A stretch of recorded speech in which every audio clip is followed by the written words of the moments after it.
American people, House Democrats, Senate Democrats joined together to drive down the high cost of living, to fix our broken healthcare system, and to deliver an America where working class folks, middle class folks, and everyday Americans cannot simply survive, but will be able to thrive economically.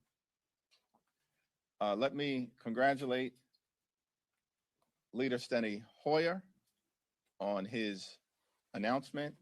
Leader Hoyer is a tremendous public servant, iconic, transformational, and legendary leader. And the House Democratic Caucus will miss him, but the House Democratic Caucus is thankful for his service, for his friendship, for his mentorship, and certainly all that Leader Hoyer has done over decades of service here in the People's House to make life better for the American people.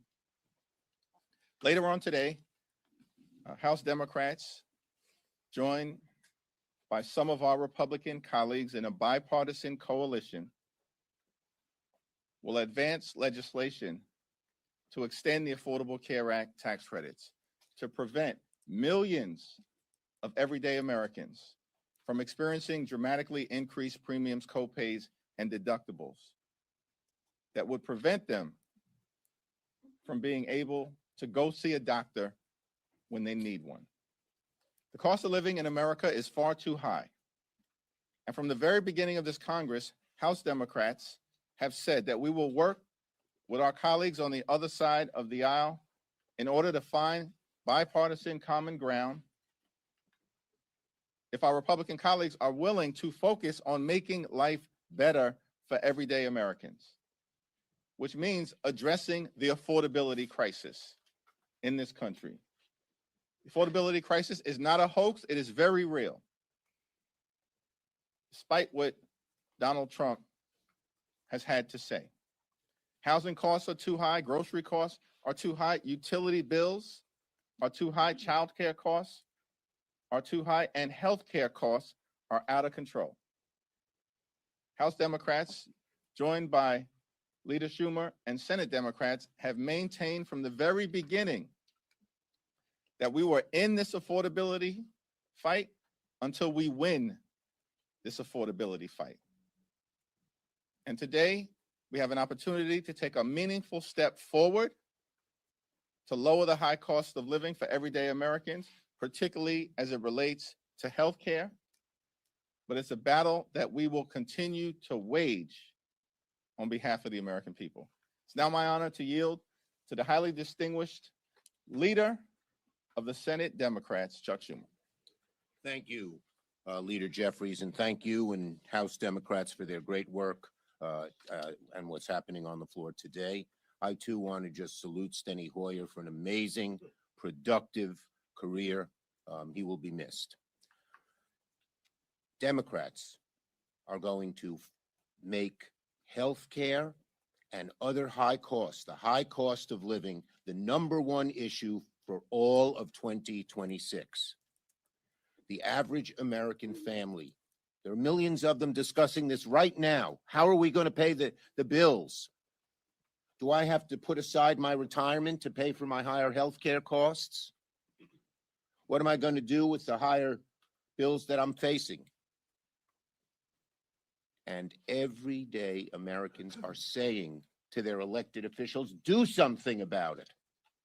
Unfortunately, our Republican friends have stood in the way of doing something about it, whether it's electric costs, healthcare costs, housing costs, tariffs, you name it. Yesterday, we Democrats in the Senate had a great forum to talk about housing costs. And then weeks ahead, we'll be talking about the cost of groceries and the cost of electricity, the cost of goods that tariffs have increased, the cost of childcare. And we will be relentless on focusing on this issue. Relentless. This is what the American people are demanding of us. And here the Republicans are in their bubble. The contrast of what's going on today in the House and the Senate is glaring. In the House, led by Leader Jeffries, Democrats are trying to extend the credits for 3 years to reduce health care costs. In the Senate, we Democrats are fighting to prevent military adventurism in Venezuela and other countries and endless wars. Donald Trump said last night in his interview with the New York Times, it could take years to solve the problem in Venezuela. That is not what Americans want. So Democrats in the House and Senate are focusing on lowering your costs, dealing with affordability. Republicans, led by Donald Trump, seem to be focused, not seem to be, are focused on spending our treasure and, God forbid, lives in military adventurism overseas. Again, we are focused on lowering people's costs. We believe that's what the American people want us to do. And I hope today there will be more Republicans joining this leader. And if Republicans in the Senate should listen to the American people, stop this military adventurism by voting for the War Powers Act, which could stop future actions in Venezuela without congressional approval. Thank you, Leader Schumer. Thank you, Mr. Leaders. In terms of the ACA, do you believe that a bipartisan deal is in reach in the Senate? And for the millions of people who are enrolled in the ACA, should they have confidence that these credits will actually be extended? Well, it's important to take a step forward today, a meaningful step, which is being done in a bipartisan way. Every single House Democrat, joined by a handful of our Republican colleagues, and we're thankful for the bipartisan partnership that is underway. We have to get that done. There's still 2 additional votes today before we can get the Affordable Care Act tax credit extension legislation over the finish line. So we're focused on that right now and have every confidence that Leader Schumer and Senate Democrats are going to do all that they need to do to work to get the legislation over the finish line.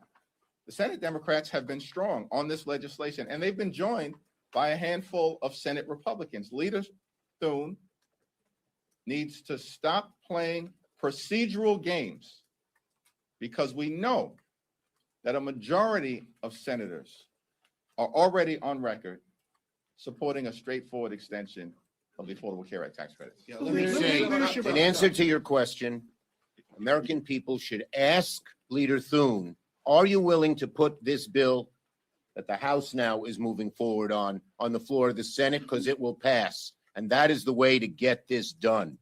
Right now, Leader Thune and Speaker Johnson have said they don't want to extend the ACA credits for a day, let alone a year. Most of the Republicans in the House and Senate want to put poison pill riders about abortion on it. They are standing in the way. They ought to get out of the way so we can help the American people. And that goes particularly to Leader Thune and Speaker Johnson. Democrats are threatening to shut down the government right now. Some of your colleagues are threatening to shut down the government right now over the fatal shooting in Minneapolis. Given the fact that we saw the government shut down over these subsidies, I mean, is this a road that Democrats now want to walk down again? The Appropriations Committee, and particularly the committees on Homeland Security, are taking up this issue, and they will have a very important and serious discussion. So, given that you said that they're going to be taking up the appropriations process, if Democrats take back the House or Senate, will they do anything to slash funding for ICE or hold ICE accountable for these fatal shootings? There are multiple shootings, not just what happened to Renee Good.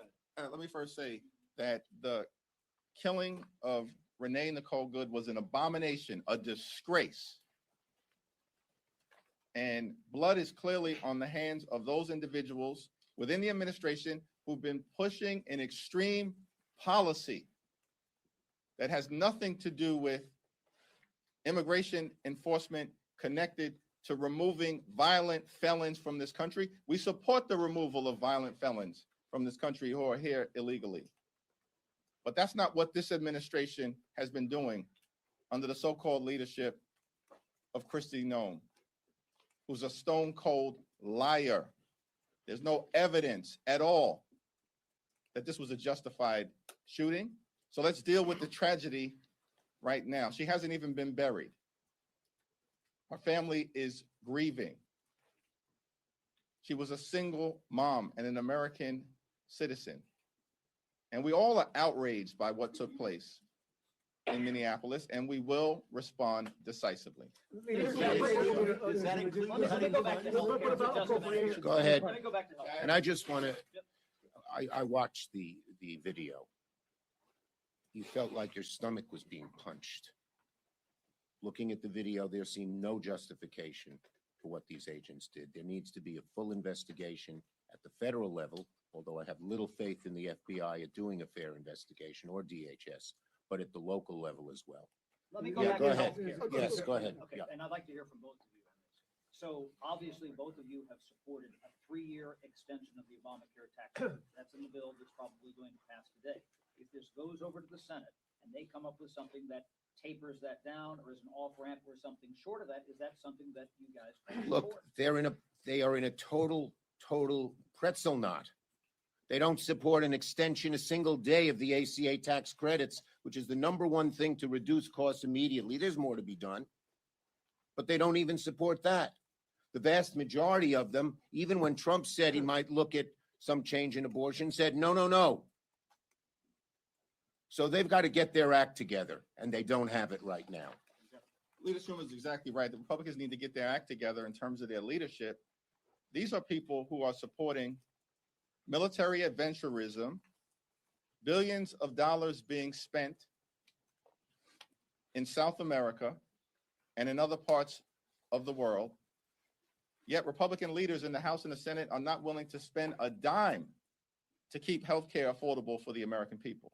Donald Trump promised to lower costs on day one of his presidency. Costs aren't going down, they've gone up. And so it's an all hands on deck effort that Democrats are committed to make sure we lower the high cost of living. And our objective right now, Let them come up with an idea and a plan. They don't have it. our objective right now is to pass the bill in the House. And then we'll send it over to the Senate and we'll see what Republicans are willing to do to keep their word that they promised to lower the high cost of living in America. Okay, last question. question. I got to go over and we have at 11 o'clock, we have the War Powers Act. Speaking of that, what is your expectation regarding the vote? And if it does not get a simple majority, what is your expectation or plan for oversight of congressional or military action? Well, first, we were 2 votes short last time, and there are Republicans. Republicans should step up to the plate. Many of them privately in their conversations know how disastrous this is. Made even worse last night when Trump admitted this will take years. He doesn't even know how long. This kind of military adventurism, this kind of spending treasure and possibly lives in an endless war. American people don't want that, and Republicans should be held accountable. We hope a few of them, the bottom line is we demand that they vote with us, and the American people are watching. And what's Thank you, the everyone. plan going Thank you. forward? Thank you.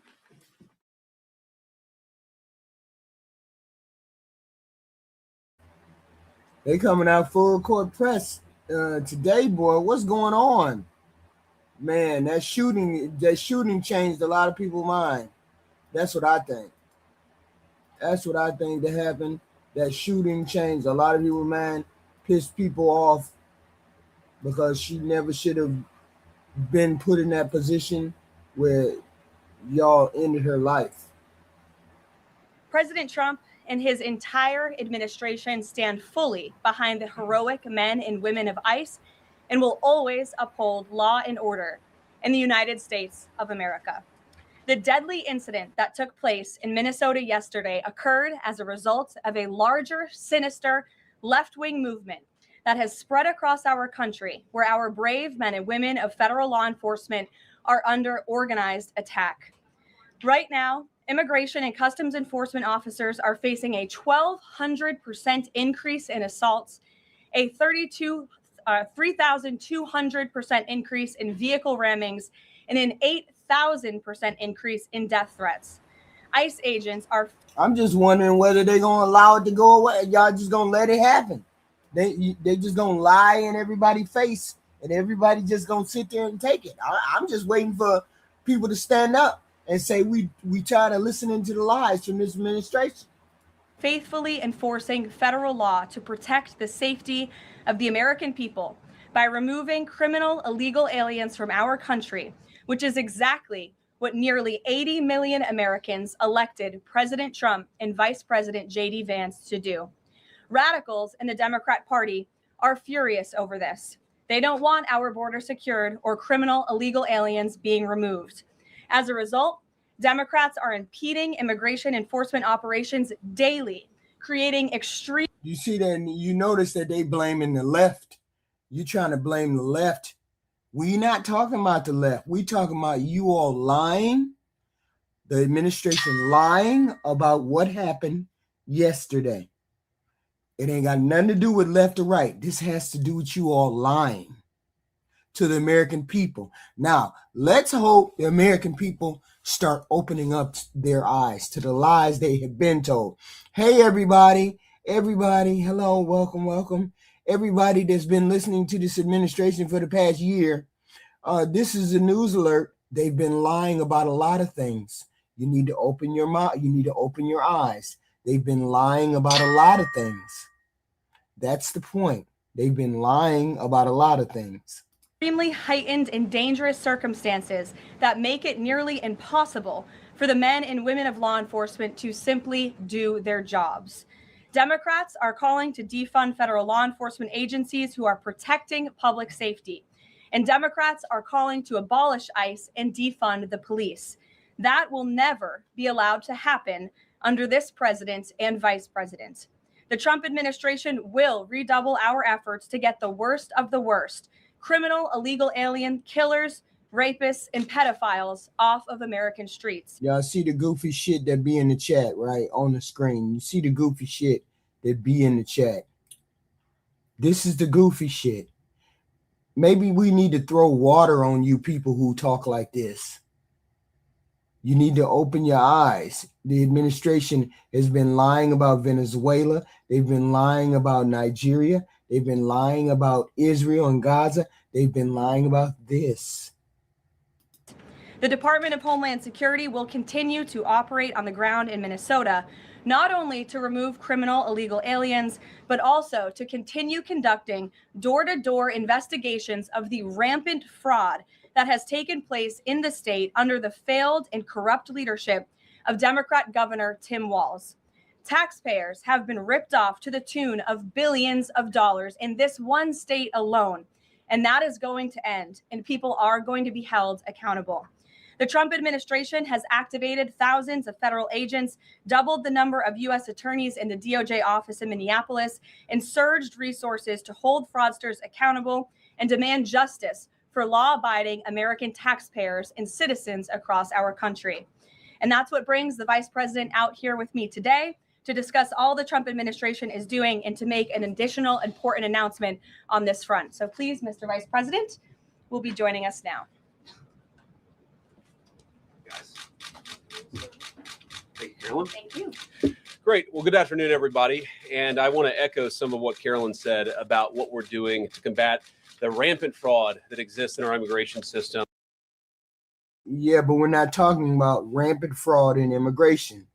You notice they're only speaking about how it makes you feel.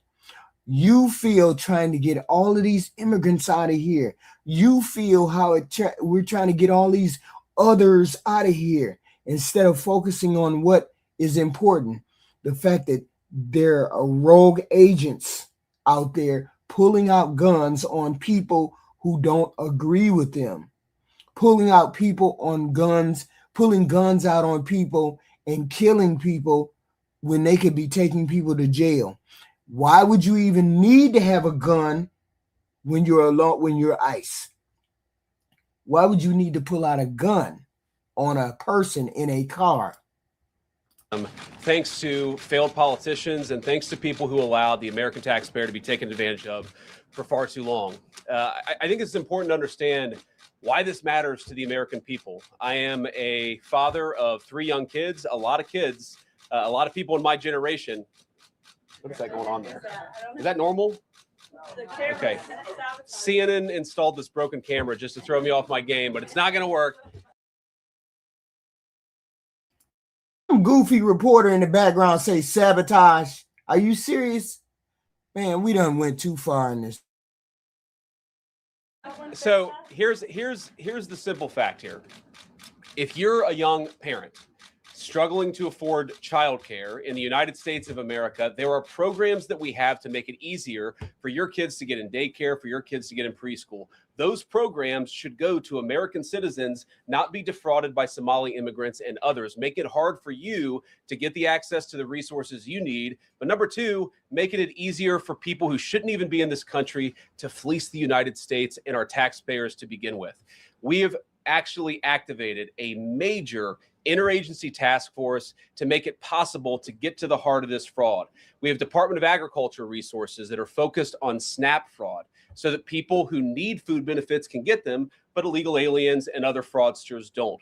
We have over 1,500 subpoenas that the Department of Justice has issued to get to the heart of the fraud ring. We've done almost 100 indictments, mostly Somali immigrants, but also a few others. And of course, we're looking in with broad investigatory authority to a number of the instances of wrongdoing that we've seen in Minneapolis. But we also want to expand this. We know that the fraud isn't just happening in Minneapolis, it's also happening in states like Ohio. It's happening in states like California. And so what we're doing in order to help coordinate this remarkable interagency effort from the Trump administration, but also to make sure that we prosecute the bad guys and do it as swiftly and efficiently as possible, is we are creating a new Assistant Attorney General position who will have nationwide jurisdiction over the issue of fraud. Now, of course, that person's efforts will start and focus primarily in Minnesota, but it is going to be a nationwide effort because, unfortunately, the American people have been defrauded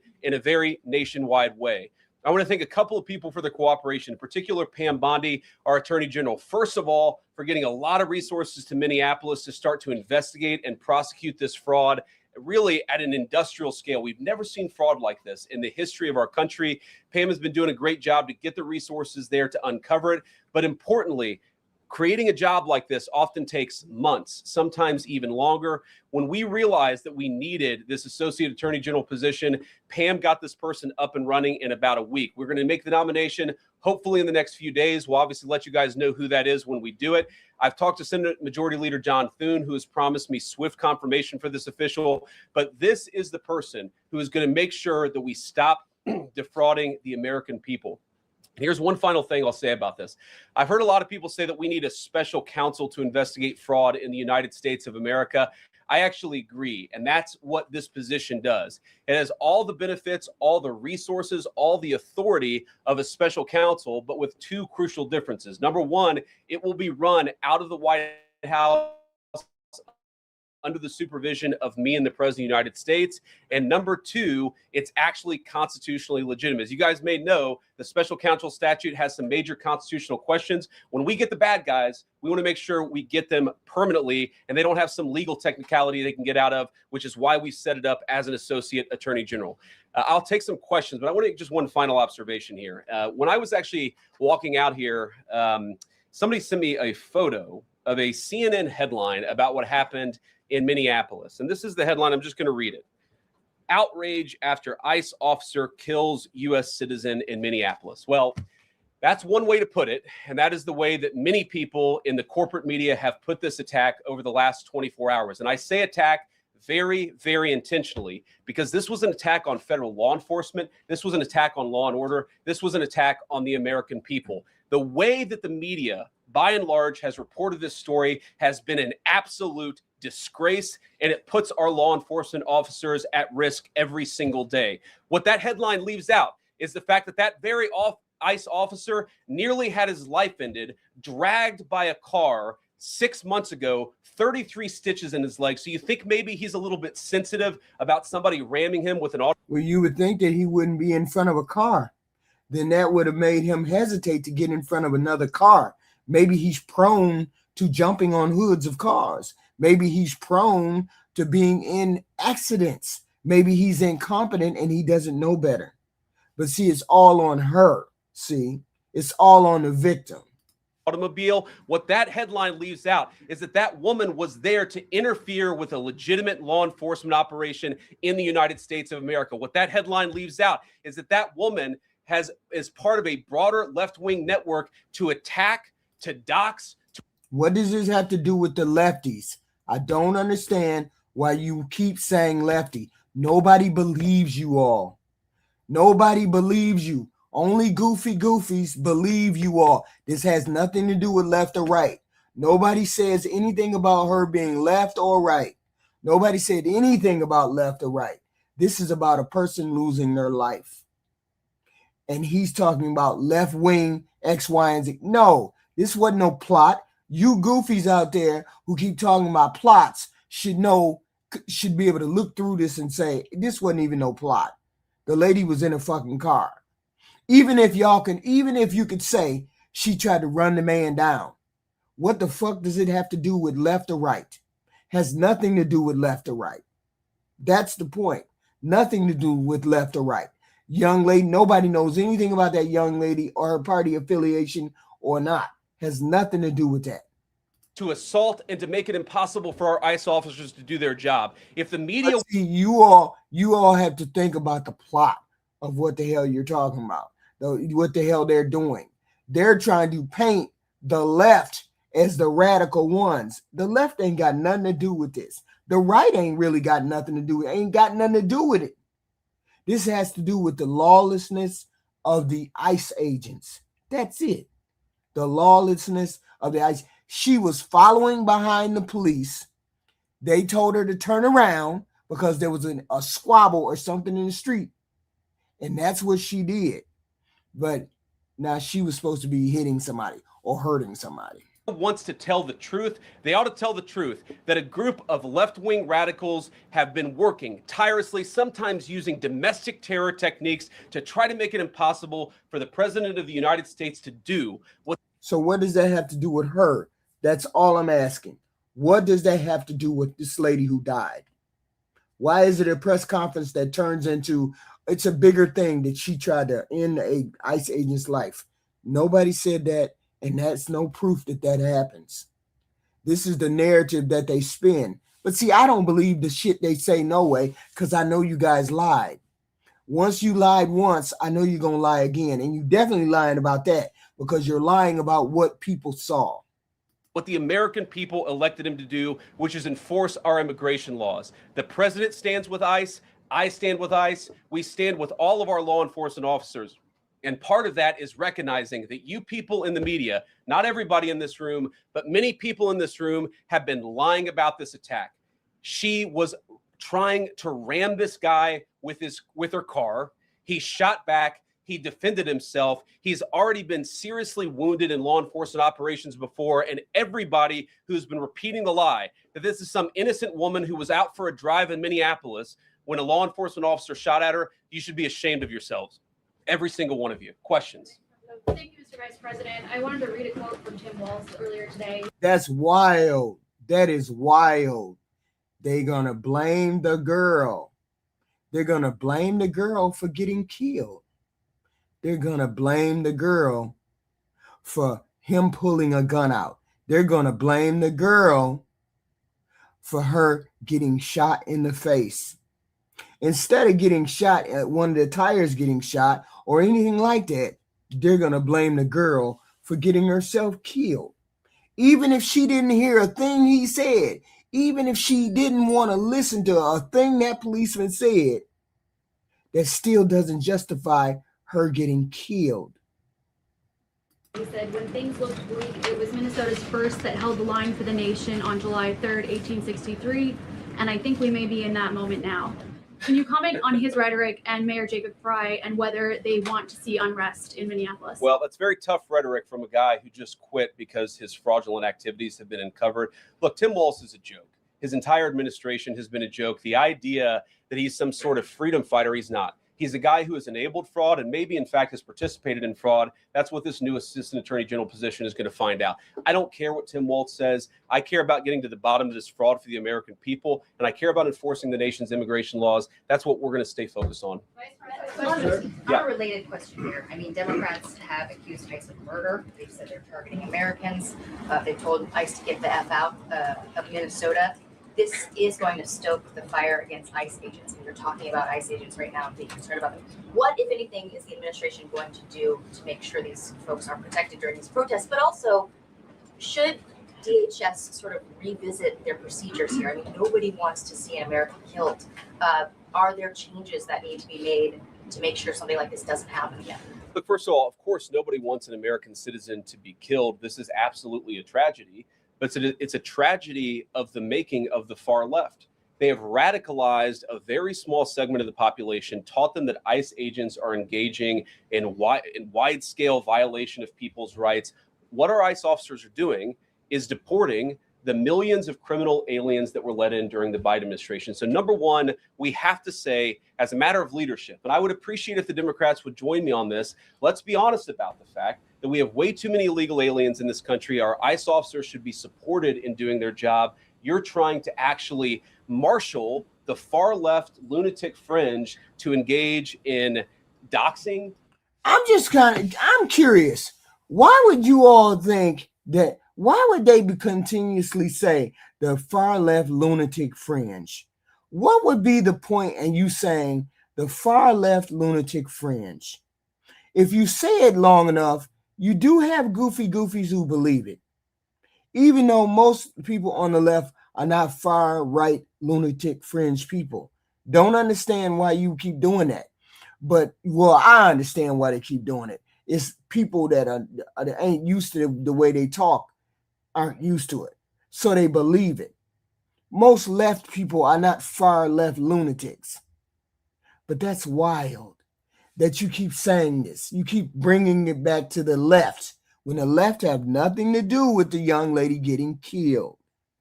To try to make it impossible for them to enforce the law, and in some cases actually to engage in acts of domestic terrorism against our law enforcement officers. When you talk about different plans, different protocols, different policies, I forget exactly how you asked the question. Here's the simple fact. What we're going to do is make it easier for the American People's Administration to enforce the American People's law. And that means that Democrats have to stop rallying the mob against legitimate law enforcement operations. And that means that we are going to get tougher. And that's what this AAG position is about. We're going to get tougher at the people who are defrauding the United States by inciting violence against our law enforcement officers. That's one of the things that we're going to do. We've already started that work at the Department of Justice. Wait a minute, there's people that are attacking ICE agents? This is what I want to find out. Are there people attacking the ICE agents? Because I haven't heard of anybody attacking the ICE agents unless the ICE agents show up. I haven't found anybody, jumping on the ICE agents just to be doing that. I haven't heard that. Unless somebody heard it, please drop a link or something in the chat and let me know where you have seen that people have jumped on ICE agents. We're going to keep on doing it, and this new AAG position is going to kick that into high gear. Vice President Vance, you just suggested that this woman who was killed, Renee Good, is part of a broader left-wing network. Who do you think is behind this broader left-wing network? Well, it's one of the things we're going to have to figure out. But that's the question. They're asking him questions. Nobody believes you all. Nobody believes you that this was a plot. This was just a person who got herself killed. Nobody believes. Well, there are some of y'all out there that believe this, but most of us don't believe this. I'm just wondering whether anybody going to stand up for the lady. Anybody going to stand up for the rule of law? Anybody going to stand up for the little white girl who got killed out in public in broad daylight? Here's the way that I put it. When somebody throws a brick at an ICE agent or somebody tries to run over an ICE agent, who paid for the brick? And who told protesters to show up and engage in violent activity against our law enforcement officers? You see, just with this most recent terrible incident in Minneapolis, you see friends of this woman's or other people who are eyewitnesses saying basically that she was there to engage in obstruction of a legitimate law enforcement operation. How did she get there? How did she learn about this? There's an entire network, and frankly, some of the media are participating in it, that is trying to incite violence against our law. That's so goofy, and it's a broad-faced lie. People might be acting individually, but there's no broad network hooking up, trying to mess with ICE agents. That's just dumb, and it don't make no sense. Because how are we supposed to have a network if people don't know when y'all gonna show up, where, and when, and how? They're just trying to paint a narrative, and Goofy's gonna fall for it. Law enforcement officers. It's ridiculous, it's preposterous, and part of our investigatory work is getting to the bottom of it. Who's funding it, who's supporting it, who's cheerleading it, and of course, if there's illegal activity related to that, we're going to get to the bottom of that and prosecute it where we can. Vice President, thank you for taking questions today. Is there a risk with you describing her as a deranged leftist, talking about very specific facts of these events, when an investigation is just beginning? Are you? Yeah, she's asking you, how you out here telling us what she is, what she did, X, Y, and Z, telling us that she's a left-wing radical, and the investigation ain't even got warm yet. Y'all don't even know half of the things about this woman yet. Yet he's out here talking about she belonged to a left-wing network, X, Y, and Z. She had X, Y, and Z. You see the narrative. Y'all got to watch these people try to spin lies and narrative. We know they lie. We know these people lie for a living. So you cannot believe anything they have to say. You have to believe your own eyes. You can't believe the lies that they putting out there. You have to believe your own eyes. You preempting a thorough investigation? Ain't nobody got no big gigantic network like that, Black America. Ain't nobody got no giant. And even if they did, she wasn't a part of that big broad network that you're talking about. And even if she was a part of, that's what you don't get. You keep talking about the girl, Black America. You keep talking about the girl. It has nothing to do with the girl. It has to do with the fact that this man pulled a gun out on a young woman and shot her in the face. Regardless of whether you thought she was trying to run him over or not, there's a level of, wait a minute, hold on. I remember us having a fucking conversation, this nation having a conversation about that boy who stabbed that other little boy under that tent at a school. People were talking about there's a level to violence, there's a level to reaction. He shouldn't have reacted that way. He overreacted. He shouldn't have never did it. He didn't need no knife at no school, no blah, blah, blah. Same thing here. He didn't need no gun. He overreacted to what the fuck he did. And that little boy is in jail for the same fucking thing because he didn't have no business pulling no knife on no boy, just like this man overreacted by pulling a gun on this lady. It has nothing to do whether you deserved it or you didn't. It has to do with the fact that you overreacted. Your response was too far over the line for it to be plausible and not be accountable for what you did. By drawing such conclusions, and have you received any information beyond the videos we've seen publicly about this individual, her specific acts that has informed your point of view? Well, first of all, the Department of Justice is going to investigate this. The Department of Homeland Security is already investigating this. But the simple fact is, what you see is what you get in this case. No, you don't try no girl in the case, in the damn case. You all are dismissing the level of violence that he produced for a simple act. Okay, he overreacted. That's the point. He overreacted. It'd have been another story if he reached into the car and tried to snatch her out of the car. That's a different story. But he didn't do that. He pulled a gun out and shot her in the face. If that ain't no overreaction, I don't know what is. You have a woman who is trying to obstruct a legitimate law enforcement operation. Nobody debates that. You have a woman who aimed her car at a law enforcement officer and pressed on the accelerator. We've already seen the wheels. We've already seen the wheels. This is why everybody is lying. That's why they're lying. We've already seen the wheels. Anybody who's seen the direction in which her car was turned, her wheels were turned away from that officer. This is where they're gonna start spinning shit. Y'all gotta listen. They're lying, trying to cover for this boy. They're lying for this man who overreacted to this woman's car. They're lying for this man. Nobody debates that. I can believe that her death is a tragedy while also recognizing that it's a tragedy of her own making and a tragedy of the far left who has marshaled an entire movement, a lunatic fringe against our law enforcement officers. I think what is clearly happening here, and it's going to keep on happening unless the Democrats wake up and say, you know what? You don't have to agree with our immigration policies. You don't have to agree with what the president or the vice president believe about it. Pat, goofy, Pat, goofy. Nothing justifies him pulling a gun on a woman just because he told her to get out of the car. Nothing justifies that. Immigration enforcement, but why don't you take this to the ballot box? Why don't you vote? Why don't you organize? Instead, what some of them are doing is encouraging people to get violent with our law enforcement officials. It's disgraceful and it's got to stop. Just to follow up on that question, and again, thank you for taking questions, Mr. Vice President. There's clearly a lot of emotion in Minnesota, across the country over this incident.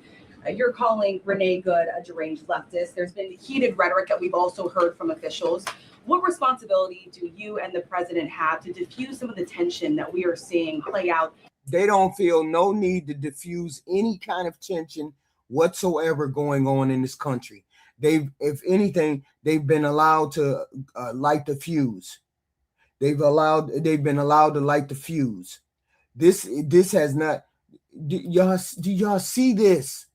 They reach goofy, simple-minded people like this on the screen. They reach these kind of people. These kind of people believe the shit that JD Vance be saying. They believe it. Don't know how to make discernible decisions. They believe this shit. It doesn't matter whether she's left, right, or center. He overreacted to pulling to the right and trying to get away from him. They overreacted. He overreacted.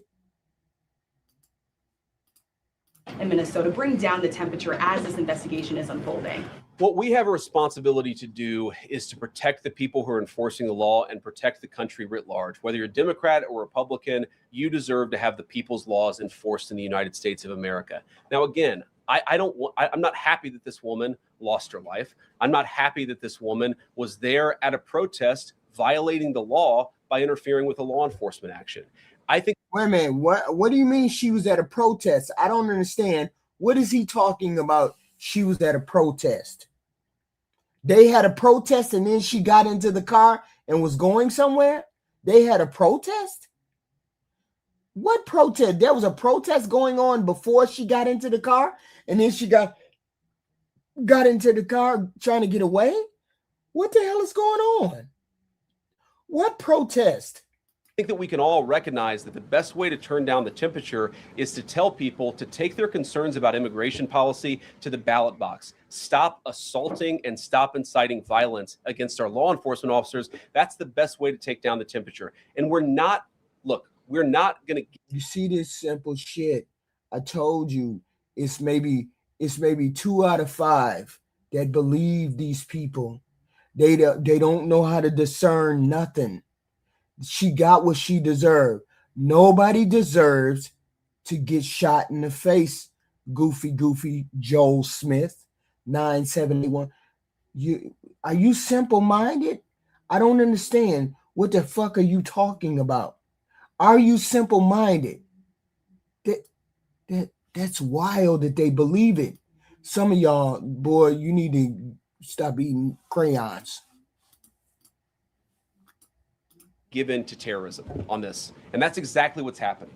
people trying to antagonize, to commit acts of violence. They throw bricks at them. Sometimes they shoot at them. Sometimes they dox them. Sometimes they go to their place of residence and harass their families. This is classic terrorism. And we cannot say that when a far left fringe. How was she being antagonistic if she was behind the police, Black America?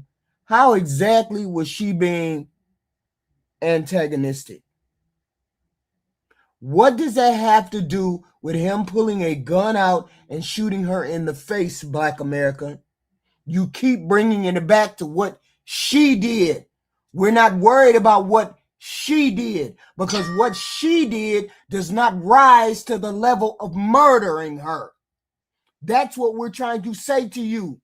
What she did was not, you do not rise to the level of getting killed because you are in a car antagonizing anybody.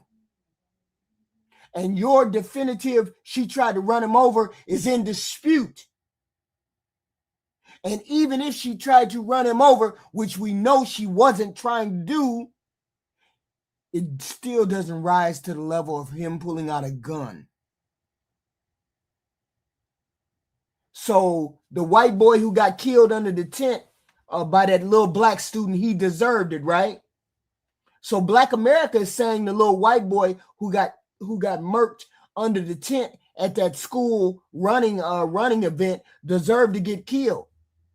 Because whether you antagonistic very lightly or you real antagonistic to the point of hurting somebody, you deserve to get stabbed. This is what you're saying, Black America. Regardless of what level somebody takes you to, you deserve to get killed. That's what you're saying. You're saying the little boy deserved to get murked because he was somewhere where he shouldn't have been talking to that boy. He shouldn't have been doing that. Then you need to start deciphering. I don't know what the fuck you're talking about. Nothing justifies murder, Black America. That's the point. Is inciting violence against our brave law enforcement officials that we're no longer going to enforce the law. That's rewarding the very people who are engaged in this garbage. The actual reward that they just got is a new assistant attorney general who is going to prosecute and investigate this stuff even more aggressively than before. Yeah. Thanks for taking my question. So the head of Minnesota's investigations agency says that the U.S. Attorney's Office has essentially cut off the state investigations agency's access to the investigation. What is the precedent for that, and why shouldn't the Minnesota officials on the ground have access and evidence to work on this investigation? First of all, I wish the state officials in Minnesota would investigate why you have so many people who are using their vehicles and other means to actually interfere with a legitimate law enforcement operation. The precedent here is very simple. You have a federal law enforcement official engaging in federal law enforcement action. That's a federal issue. That guy is protected by absolute immunity. He was doing his job. The idea that Tim Walz and a bunch of radicals in Minneapolis are going to go after and make this guy's life miserable because he was doing the job that he was asked to do is preposterous. The unprecedented thing is the idea that a local official can actually prosecute a federal official with absolute immunity. I've never seen anything like that. It would get tossed out by a judge. So what I'd like Minnesota to focus on is the real issue that they're encouraging people. Minneapolis officials are encouraging people to commit violence against ICE officials. It's ridiculous. It's got to stop. Go ahead. Vice President, thank you. You said earlier that there's a left-wing network to attack, to dox, to assault, and make it impossible for ICE officers to do their job. You told my colleague just now that there's an investigation going on into that network. Yep. So if everything that you say is true, how does being part of that network justify being shot? Well, being part of the network doesn't justify being shot, but ramming an ICE officer with your car, that's what justifies being shot. It's not a good thing, by the way, but when you force somebody to engage in self-defense, it's almost a preposterous question. I'm not saying that funding some of this stuff justifies capital punishment. Nobody would suggest that. The reason this woman is dead is because she tried to ram somebody with her car and that guy acted in self-defense. That is why she lost her life. And that is the tragedy. Now, there may be other violations of the law and other penalties that are associated with those violations of the law. For example, if you are funding violence against our law enforcement officers, I'm not a prosecutor. My guess is that's not the sort of thing that earns capital punishment, but it should sure as hell earn you a few years in prison if you're funding the effort to try to assault our law enforcement officers. What is, I'm sorry, guys, what's going on here? You guys are meant to report the truth. How have you let yourself become agents of propaganda of a radical fringe that's making it harder for us to enforce our laws? You just asked me a question that presumed that the reason why this woman died is because she was engaged in legitimate protest. She tried to run somebody over with her car, and the guy defended himself when that happened. Next question. The investigation is still ongoing. I said next question. Mr. Vice President, I mean, you presumably watched the video yourself. There's not the slightest doubt in your mind, having viewed it, that the victim, you still believe that she deliberately tried to ram him despite seeing this video. Look, I don't know what is in a person's heart or in a person's head. And obviously, we're not going to get the chance to ask this woman what was going on. What I am certain of is that she violated the law. What I'm certain of is that that officer had every reason to think that he was under very serious threat for injury or in fact, his life. What I'm certain of is that she accelerated in a way where she ran into the guy. I don't know what was in her heart and what was in her head, but I know that she violated the law, and I know that officer was acting in self-defense. It raises an interesting point, though. Look, if people want to say that we should have a legitimate debate about, what was she really doing, right? Was she panicking when she drove into this officer, or was she actually trying to ram him? That's a reasonable conversation. What's not reasonable is for so many of you to plaster all over the media that this was an innocent woman and that the ICE agent committed murder, which is what many of you have said explicitly and some of you have said implicitly. That's what I have an objection to. The idea that this was not justified is absurd, and I think everybody knows it in their heart. Yeah. Following in the green jacket. Taking down the temperature, it seems like political violence is ratcheting up and riots could be around the corner. What steps does the administration have planned to try to unite America? Average people on both political sides are so tired of fighting with each other, and I think all the journalists in this room could agree with me that we don't want to be part of the problem.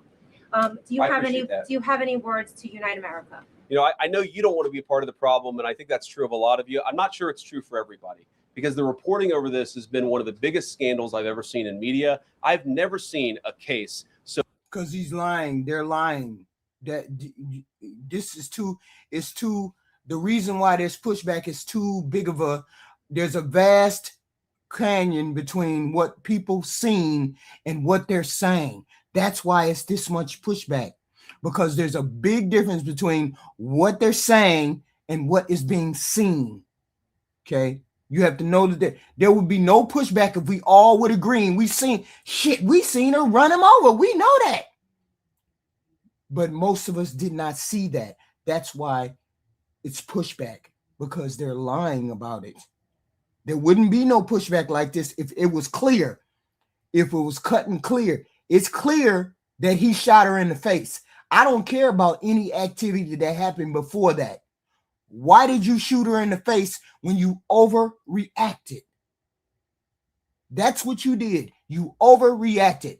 And those consequences, that hesitation, that scared response that you had should lead you to the jail. The same way it led that young black boy to the jail because he pulled out a knife on that little white boy under that tent. You should go to jail for the same reason. So misrepresented and misreported when you have a guy who was defending himself and is now being treated as some sort of federal assassin by so many of the people in this room. First of all, let me say about crime. You mentioned violence. One of the things we're proudest about is that you saw violence. You sound goofy as hell, Mark. You sound goofy as hell. Violent crime over the last year dropped by 20%. Why is that dropped by 20%? Is it because we're attacking our law enforcement officers, or is it because we in the administration are empowering our law enforcement officers to enforce the law? I think that's one of the ways you take down the temperature, is you make people feel more secure and safe in their person and property. That's why we care so much about protecting our law enforcement, because it accrues to the benefit of the entire national community. I think that we can absolutely talk about the ways in which, we can lower the temperature by discussing differences in a reasonable and rational way. Again, I'm happy to talk with any congressional Democrat or any of you about our immigration policy, about why I think it's necessary, about why I think it's in the best interest of the country, about why the President of the United States was elected to actually enforce the border for the first time in at least 4 years. So here's the problem. That's not the debate so many people are having. They are actively covering for people who are committing acts of violence against federal law enforcement. It is preposterous. The way to take down the temperature is to stop. But that's not the way it happened in this case. You see, they're invoking, or they're trying to invoke your sympathy. Oh, we have these people gunning for these ICE agents. That's the ICE agent's job. The ICE agent's job is going to put his life at risk. That's the price he pays for being an agent. That lady didn't deserve to get shot in the face. That wasn't a part of the program that day. I know she didn't go there to say, oh, let me get shot in the face. If I try to run somebody over, or if somebody think I'm trying to run them over, they might shoot me in the face. This is bullshit. And you should be, and the person should be held accountable, and so should this administration for lying.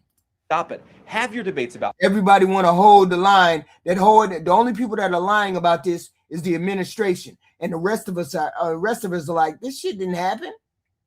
I don't care what you say. This shit didn't happen the way y'all keep saying it. Policy. Attack me. Attack the President of the United States. Don't attack our law enforcement officers. They are trying to do the job the American people demanded that they do. That they are not policy actors.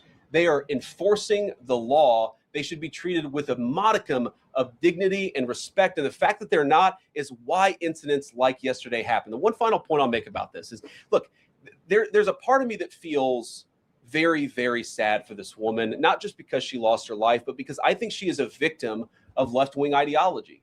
What young mother shows up and decides they're going to throw their car in front of... This is another thing I don't like.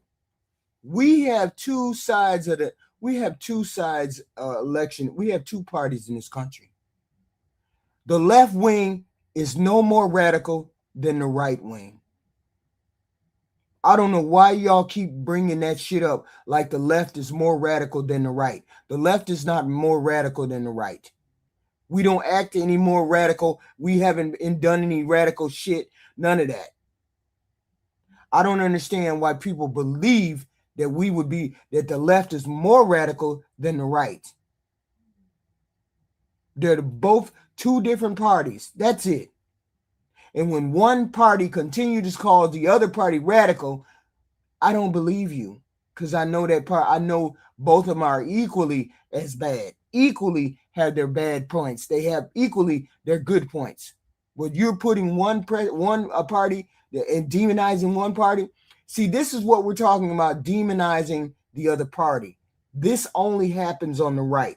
The right only tries to demonize the Democrats. The Democrats don't get on TV and do this. I ain't heard one Democrat get on there and say the right-wing radical, blah, blah, blah. We ain't heard that not one time, except towards our president. But then the president does it to everybody. But I'm saying, congressmen, you don't see Democratic congressmen doing this. And the vice president never got on TV and said this. ICE officers who are enforcing legitimate law. You've got to be a little brainwashed to get to that point to where you're willing, not just to protest, that's fine, not peacefully protest, but throw your vehicle in front of legitimate law enforcement officers and drive your car into them. To get to that point, you have to be, I think, radicalized in a very, very sad way. I certainly wish that she hadn't got there. I know there's an ICE officer right now who very much wishes he was not put in the position where he had to fire a gun to defend his own life. Yeah. Thank you, Mr. Vice President. What's your message, following up on that, what's your message to the leaders in Minnesota, the governor of Minnesota, the mayor of Minneapolis, to calm down the situation on the ground, on the streets? What's your message also to those protesters who saw that video in a completely different way than you saw that video? Well, first of all, I think if you watch every angle of that video, there is one angle where if you squint, you can maybe tell yourself that it's not clear what happened. But when you look at all angles of that video, it is very clear that her vehicle went right for the guy. She actually collided with him. And then that's, of course, when he fired his shots. That's obvious, okay? So what I'd say to the protesters is, by all means, protest peacefully, but make this about ideas. Make this about disagreement with our policy. Don't use your protest as a justification. The left's ideas are not more radical than the right. They're not more radical. They're more progressive than the right. They're not radical. Socialism is on both sides, Dwayne. You be gooey. How y'all be good? How y'all function around here? How y'all be driving cars and talking and on a job when your mind goes to this kind of stuff? You work with people who are left wing, who are on the left spectrum. They don't go around dancing and doing goofy shit, do they? They normal everyday people. So when you say goofy shit like this, I know you've been listening to this garbage that this person right here been spewing. Start thinking about what the hell you be saying. The left ain't no more radical than the right, but the left ain't out here talking about radical right wing, rabbit, blah, blah, blah. The only ones out here talking about left wing, radical shit is the right. That's goofy. Just because we have trans people or gay people or people like that on our side don't mean we radical. Y'all just be goofy. I don't understand how you function. Or an encouragement for people to go and incite violence and participate in violence against our law enforcement officials. To the people on the ground in Minneapolis, meaning the local officials in Minneapolis from Tim Walz on down, I'd say, look, why can't you just disagree with a given piece of immigration policy without turning law enforcement into the enemy? And think about, for example, a criminal law where a police officer goes and arrests somebody because they violated a criminal law. If you're mad about that, go and protest the politician who passed that law. Don't attack the police officer who's just doing their job. We had a wide open border under Joe Biden. I happen to think it's a good thing the President of the United States has closed it down. If you think that's a bad idea, criticize this administration for a policy decision. Don't attack our people for enforcing the law, because because you can't talk without trying to incite using words that demonize the other side. You can't talk about anything that's not demonizing us. Every word that's out of his mouth is rabbit, left-wing Democrat, left-wing radical. Nobody on the left talks like that. Nobody on the left talks like that. That's to demonize the other side. That is what the right does. They demonize people. The left don't come out and do that. I ain't seen one left person do that unless they trying to be funny.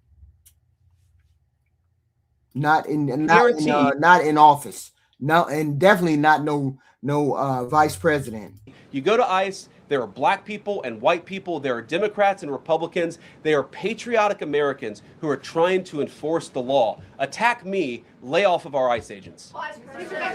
Yeah, in the blue, all the way, yeah. Yeah, thank you, Mr. Vice President. You called on Tim Walz to resign. Can you lay... You still sound goofy, Dwayne. You still sound goofy. We're sitting here listening to your vice president spread incendiary lies about the left. We're sitting here listening to him talk about the left when it has nothing to do with the left. It has something to do with a dead girl. And you're still in the comment section talking about the left does it, the left does it, the left does it, like some idiotic lean. Listen to your vice president. He's the only one out here talking about the left does it, the left does it. And they're saying, and Caroline Levitt did it when she came out too. This is the goofy part we got to listen to. I told y'all there's some of these people, some of these people believe this shit. They believe it. Lay out the case as to why he should step down. Well, look, I think Tim Walz should resign because it's very clear either that he knew about the fraud in Minneapolis, he knew about the welfare fraud, or at the very least, he looked the other way. I mean, this is not like Lex Luthor, right? This is not movie villain fraud. This is the lowest IQ possible fraud. This is, we're going to take the absence of kids and set up a daycare center where there are no children, and we're going to call our early child. That's not radical, Goofy. That's not radical. That's not radical. Just because we have an open border doesn't mean it's not radical. Y'all need to grow up. You think it's not radical invading another country and snatching their leader? You think it's not radical having 4 bombings in 1 year by a rabid president? You think it's not normal? You think it's normal for a president to start calling a reporter Miss Piggy? You think it's not radical for a president to strong arm reporters or newspapers to pay him money? You think it's not radical to do all of those things? I don't understand why you see everything that the left may or may not do. You never see anything about what your right side does. You never do. That's wild to me. You never see what this president does. It wasn't radical when your president denigrated and shit on Rob Reiner when Rob Reiner was killed a couple weeks ago. You think it's not radical for him to have hate speech and those little posts that he has about every little person like Marjorie Taylor Greene? You think it wasn't radical the way he talked about her? Y'all never see the stuff that y'all side do. It's always something the left did. You never see the radical shit your side does. No president acts like that. Wake the fuck up. Childhood Education Center, the Quality Learning Center. By the way, if you can't spell learning, maybe you shouldn't be in early childhood education. But people got rich off of this. We know that there were schools who either had no enrollment or at least they overstated their enrollment. Tim Walz, either it was unbelievable incompetence or he was in on the fraud. That's one of the things we're going to get to the bottom of. Sir. Thank you, Mr. Vice President. Can you explain the difference between this Associate Attorney General and a special counsel? And do you envision this being a permanent position or having more of a limited scope? Well, it's going to be permanent until we get to the bottom of what's going on. So I think it's going to last for at least the remainder of the administration. What's different about it from a special counsel is, if you remember, the Jack Smith case where the special counsel was found unconstitutional, one of the big issues there is that that person was not an appointed person, completely aside from all the other issues that the person was a lunatic and that the case had no merit. There was a fundamental constitutional issue, which is that he had not been appointed by the president and he had not been confirmed by the United States Senate. An assistant attorney general, what that's going to allow us to do is appoint this person, have them confirmed by the Senate. That's one difference. The more substantive difference is that this person is going to be part of a very broad interagency White House that's being led from the President of the United States on down. And that's going to give them the resources, the access to material and information to make this person more effective. I think a lot of people have asked, how are you really going to get to the heart of the fraud? We've been asking ourselves that question for the past couple of months, and we think this is the critical piece at the Department of Justice to really ramp this fraud investigation into high gear. In the red tie, yeah. Vice President Vance, I wanted to ask, what's your message to far leftist agitators who feel emboldened to obstruct ICE activity in Minnesota and around the country? Well, I think they shouldn't feel emboldened because now they have an assistant attorney general who is going to prosecute and investigate their fraud and their violence more aggressively than it has ever been investigated in the United States of America. We are doing so much to try to find the financing networks and the domestic terrorism networks that legitimate this violence, that fund this violence, and that, of course, engage in the violence. These people should not feel emboldened because they have, for the first time, maybe in American history, an administration that is not going to tolerate political violence of any kind from anywhere. Yeah. We made clear today that the entire weight of the federal government is behind these ICE agents and this ICE agent in particular. There is still a federal investigation happening on the ground. Does that mean that they are not looking into this ICE agent at all? They are just focused on the woman who was in the car? What is the investigation if the federal government has already determined that its weight is behind this ICE investigation? So what do you mean? When you say investigation, do you mean investigation of the shooting yesterday or of the fraud that's happening in Minneapolis? Yesterday. Okay, look, DHS, as I understand it, has an investigation already ongoing. I know that other organs of our government are looking at this. So yes, there's certainly an investigation that's happening right now. But as part of the broader fraud investigation, a lot of what we're doing with the Department of Justice has already started. We've got over 1,500 subpoenas. We've got people this morning, actually, we're going door to door to actually knock on some of these fraudulent care centers, these fraudulent social services organizations to get to the bottom of what's going on there. So the investigation in some ways has already been ramping up into the anti-fraud element. for at least a few weeks. What we're trying to do is supercharge it and make sure there's a designated person within the Department of Justice who completely controls that particular focus. Yeah. Just to follow up on that, Mr. Vice President, on the agent, is he still on duty or has he been placed on leave, on administrative leave? And what really was the target of the operation on Wednesday? Of the ICE operation on Wednesday? Well, first of all, it was a legitimate law enforcement operation. We were going door to door to try to find criminal illegal aliens and deport them from the United States of America, because if you come to our country illegally in violation of our immigration laws, then we have the mandate, and in fact, we have the legal duty to enforce those immigration laws. Whether he's been placed on administrative leave, I don't know the answer to that question. I'd refer it to the Department of Homeland Security, and they can follow up. I will say, look, I would appreciate everybody saying a prayer for that agent. Look, in the past 6 months, he has been hit twice by a motor vehicle. One time, the first time, it led to over 30 stitches and very serious injuries to his legs. This is a guy who's actually done a very, very important job for the United States of America. He's been assaulted, he's been attacked, he's been injured because of it. He deserves a debt of gratitude. And I think the media prejudging and talking about this guy as if he's a murderer is one of the most disgraceful things I've ever seen from the American media. Yeah. Vice President, what is your specific role in the future of Venezuela? And I'm wondering, could you confirm reports that the Director of National Intelligence, Tulsi Gabbard, was kept out of the planning for the operations because of her past concerns about military involvement in Venezuela? So I've heard a couple of things. One, that I was kept out of the planning for the Venezuela operation. That's false. And another, that Tulsi was kept out of the planning for Venezuela operations. That's completely false. Look, we're all part of the same team. And one of the things that is really amazing about that operation is that we kept it very tight to the senior cabinet level officials and related officials in our government. And we kept this operation secret for a very long time. I'm very proud of that. I think it suggests that the team works very well together. Well, looking ahead, what is my role? Look, my role is going to be whatever the president asks me to do. Well, every single, or I should say every other day, I'm chairing the meeting that we do on this among White House principals to talk about next steps to try to ensure that Venezuela is stable. And as the president has directed us to do, to ensure that the new Venezuelan government actually listens to the United States and does what the United States needs it to do under our country's best interest. So I'm going to be as involved as the president wants me to be. So far, that's been very involved, and I'll keep on doing that so long as the president asks me to do it. In the purple. Yes. Even Mr. beyond the war powers Sorry, resolution. we'll go purple, and then we'll go pink or whatever that is in front. Royal purple, and then beige. All right. Okay. Are there any indications, you talked about the network, are there any indications that the lady who was shot, I know there are different reports from there, her wife said they were new to the area.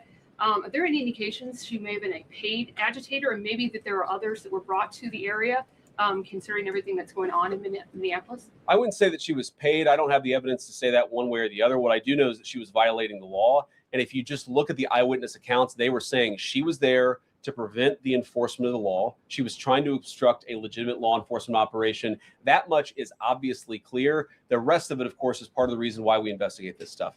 Yeah. Mr. Vice President, even beyond the war powers resolution today, Congress has bucked President Trump on issues like tariffs. Are you concerned that President Trump is losing his grip on Republicans in the Congress, and what are you going to do about it? No, I'm not concerned at all. First of all, we talked to some of the senators who were going to vote the wrong way, in my view, on this resolution today. Much of their argument was based more on a legal technicality than any disagreement in policy. If you look at the people who actually voted, every single one of them have supported the administration's plan. Second of all, as the president, I believe himself, has already said, every president, Democrat or Republican, believes the War Powers Act is fundamentally a fake and unconstitutional law. It's not going to change anything about how we conduct foreign policy over the next couple of weeks, the next couple of months. And that'll continue to be how we approach things. Go ahead. Oh, so y'all plan to just break the law, huh? Y'all just plan to do what y'all want to do regardless of the law.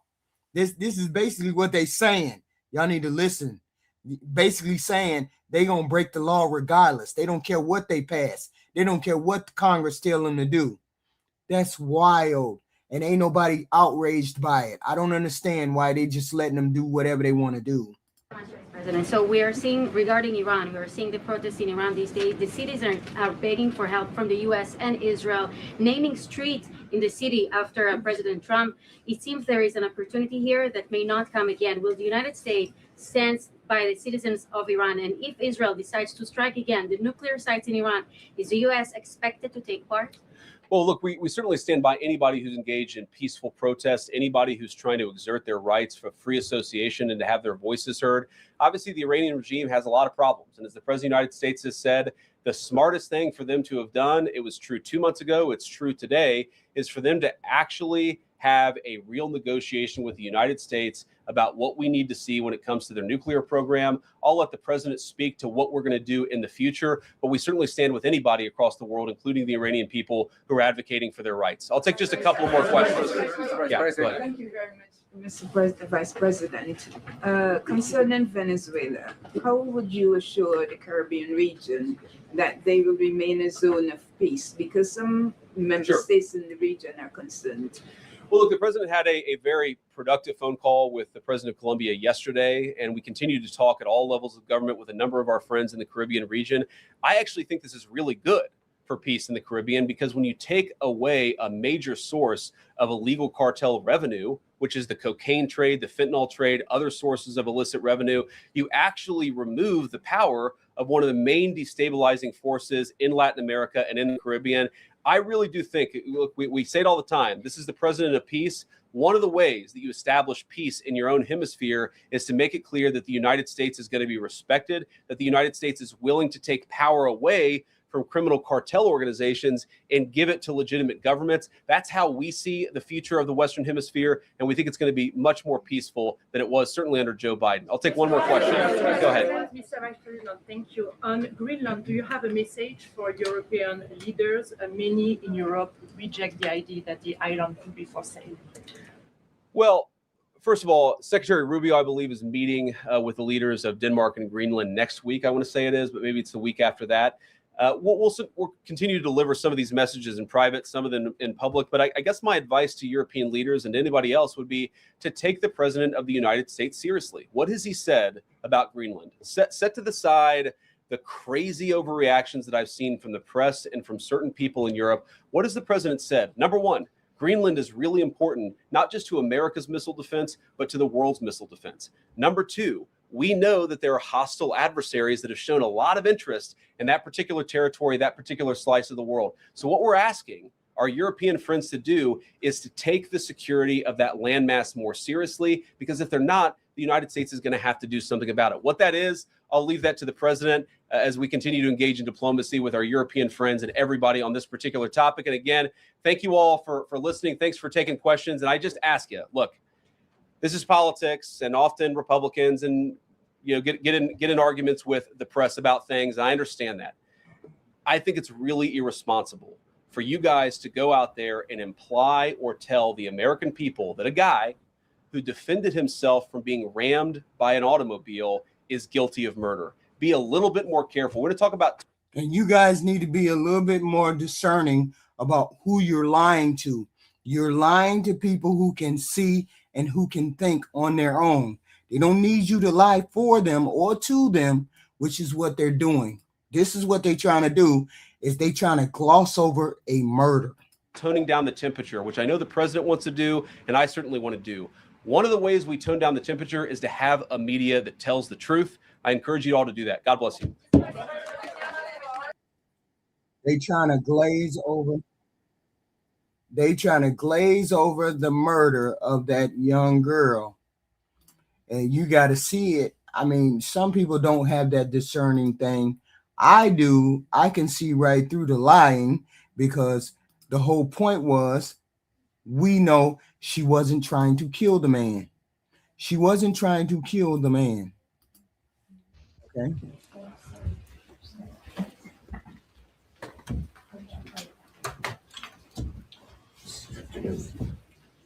Okay, good afternoon, everybody. But this is everybody, and I want to start by saying that our good colleague Tim Kaine has been just a phenomenal leader on this issue, and a great ally in the fight against another endless war. So I'm going to kick it off to him, and then I'll speak after Tim.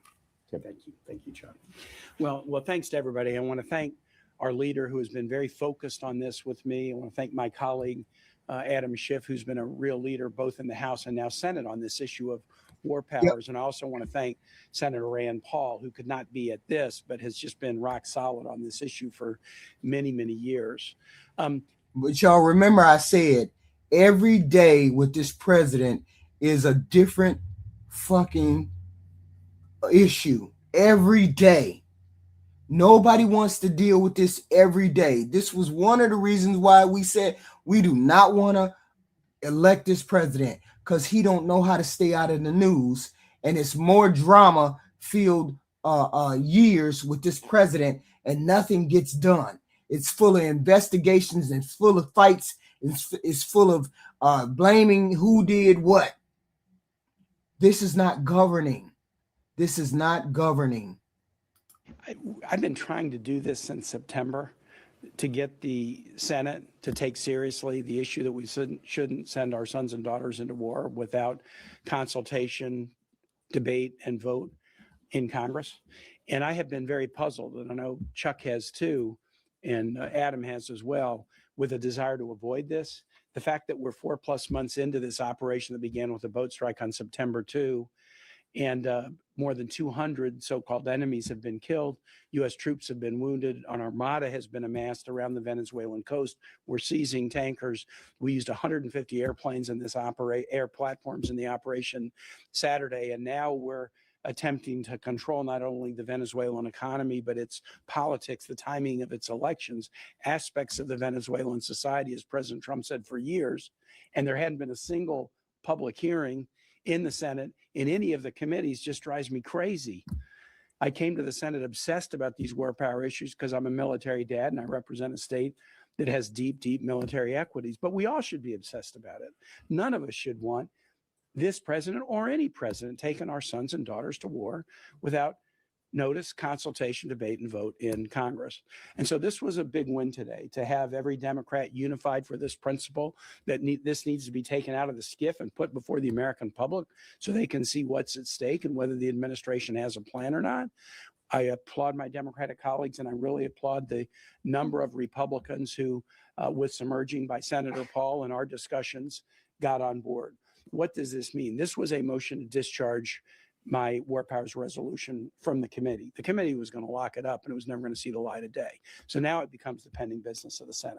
What you will likely see next week is a vote on a motion to proceed, which we would expect simple majority, similar vote to today, and then a debate, finally, after months, about this military operation, the whole thing, including where it's going in Venezuela and possibly in other nations. That's a debate that under the procedure of the Senate could allow for amendments. But this is all about letting the public in on what's going on. It is so frustrating. If I'm at church and I was on New Year's Eve and somebody comes up to me and says, my kid's an Army Ranger, don't let the president send him into war. Or I have people ask me, what's the legal rationale? Or what's the targeting criteria? What are we doing? Even when I know answers to these questions, thus far I've been unable to tell them because we only know what we know from classified hearings. It's time to get this out of the skiff, get it on the floor of the Senate, get it before the American public, and do what the Constitution demands of us. Again, I really applaud Senator Schumer for just rock solid focusing on getting this done. And we're going to have a fulsome debate on this issue of the kind that we haven't been allowed to have for a very long time. And with that, I'll hand it back to Senator Schumer. Well, thank you, Tim. So today, the Senate really took a critical step to reasserting its constitutional authority and towards stopping President Trump. Why is it that the supporting partner is out here doing this? Why isn't the party that's supposed to be in charge, this party that is supposed to be the majority, why isn't the majority out here saying this? Why isn't the majority out here saying we're going to reel back this president? Are you saying that the Republicans agree with doing what Donald Trump is doing, going into countries, invading countries, doing things that are illegal? They don't believe in him doing that stuff either. So why isn't that they're stopping him? Why is it the minority party out here in front? That has to tell you something. Why the minority party is out here, but not the majority party. As he's lurching towards another endless, expensive war, all the while American families here are struggling with skyrocketing costs. Next week, this fight will continue in the Senate. The more the American people hear about what's going on in Venezuela And the more they learn about it, the less they're going to like it, the more fiercely they will oppose it. This vote moves the resolution one step closer to final passage because Democrats forced Republicans to confront reality. The president is openly signaling a long-term military and financial commitment abroad, right, with no authorization, with no plan. Another endless war. That's exactly where we are going to be if we allow this president to continue doing the things he's doing. Didn't J.D. Vance just say somebody is supposed to be meeting with Greenland next week? Are you supposed to be meeting with Greenland so you could take over Greenland? What the hell is going on? Now, this wasn't just a procedural vote. It's a clear rejection of the idea that one person can unilaterally send American sons and daughters into harm's way without Congress, without debate.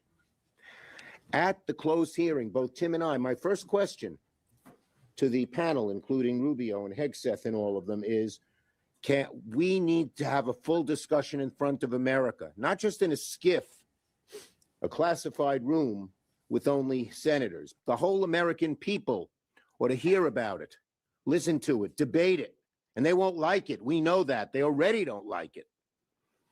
And they demurred. They wouldn't do it. None of our committee chairs, despite Tim's requests, my requests, Adam's requests, would hold public hearings. And as a result, the Congress today voted on the War Powers Resolution, or actually discharging the War Powers Resolution, simply so we could have a debate on this, one of the most important issues that ever faced the American people, going to war. And we've always learned, we've learned through the years, that when we try regime change and nation building of this sort, the American families pay the price in treasure and all too often in blood.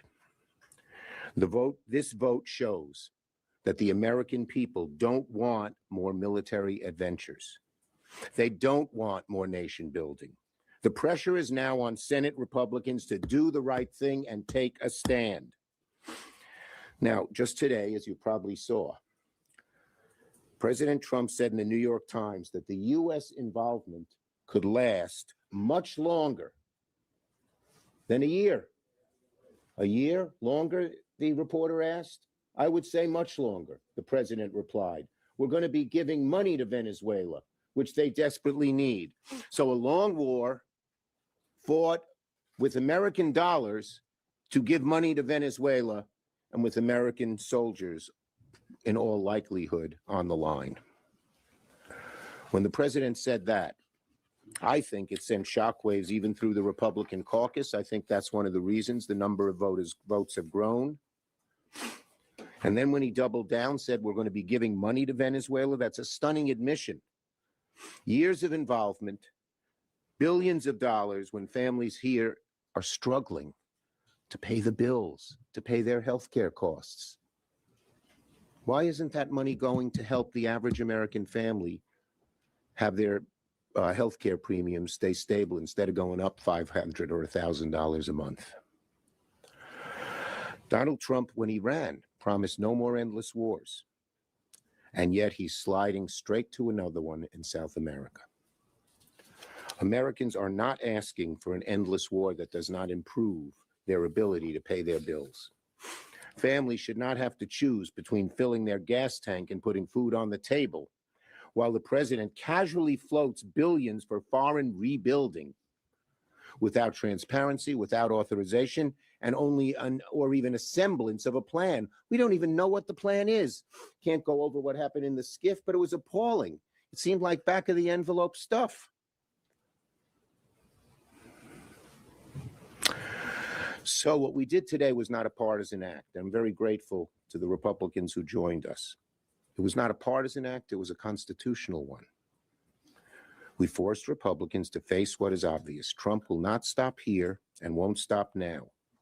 But today's vote sends a clear signal. No president, no matter how reckless, no matter how egotistical, gets a blank check to wage large-scale military action abroad. Unlike Republicans, Democrats are focused on the real issues here at home: healthcare costs, childcare, housing, power. And those priorities, we believe, must come first. And the contrast between what's happening in the House, where led by Democrats and Leader Jeffries, they will, in all likelihood, send us a bill to extend for 3 years our tax credits, and what's happening here in the House, most Republicans resisting even a debate on this, the right, the ability to go to war. The contrast is glaring. So the president said it himself, as I said, a year any longer, even longer. This will last for years. As Americans read the newspapers this morning and hear that it's going to last for years, what do they think of? What the hell is going on in his mind? So next week we continue the fight. We're going to force debate. We're going to force votes. And we're going to hold our Republican colleagues accountable. That's our job, for whether they stand with the Constitution and the American families or unchecked presidential power. I'll say it again. The more the American people hear about what's going on in Venezuela, the more they learn about it, the more fiercely they'll oppose it. And the more the American people hear about this, the more Senate Republicans will have to confront the reality that the last thing the American people want is another endless war. Go ahead, Adam. Thank you, Leader Schumer, and thank you, Senator Kaine, for your extraordinary leadership on this issue. Like Senator Kaine, I've long been interested and involved in this issue in the House of Representatives. Well, the whole point is it don't matter how they playing it. The president is wrong for taking unilateral decisions upon himself and then pulling us into wars. It don't matter how bad you think these people are. He's worse because he's doing more of an injustice to the American people. Nobody wanted wars. Nobody said nothing about no damn wars. Nobody. Okay. We ain't the same bird. We ain't the same. Not at all. You would not have had no American. You would not have had no Democrat going to war like this, just unilaterally, and then threatening other countries. No Democrat would have did this. They not the same thing. Not at all. Trying to reform or repeal existing authorizations to use force that had long outlived their purpose. We have seen Congress's power to declare war, to refuse to authorize military action atrophy, and sadly, we have seen an atrophy in both Democratic and Republican administrations. So today's vote was very significant. We will now have a full debate on the Senate floor over the use of U.S. military force in what began as arguably an effort to interdict drug smuggling boats. That was the ostensible purpose of the military campaign. And either that wasn't the real purpose, or we had an extraordinary degree of mission creep, because this now appears to be far more about oil than it does about drugs. But in either case, the reality is Congress has not authorized military action to Venezuela.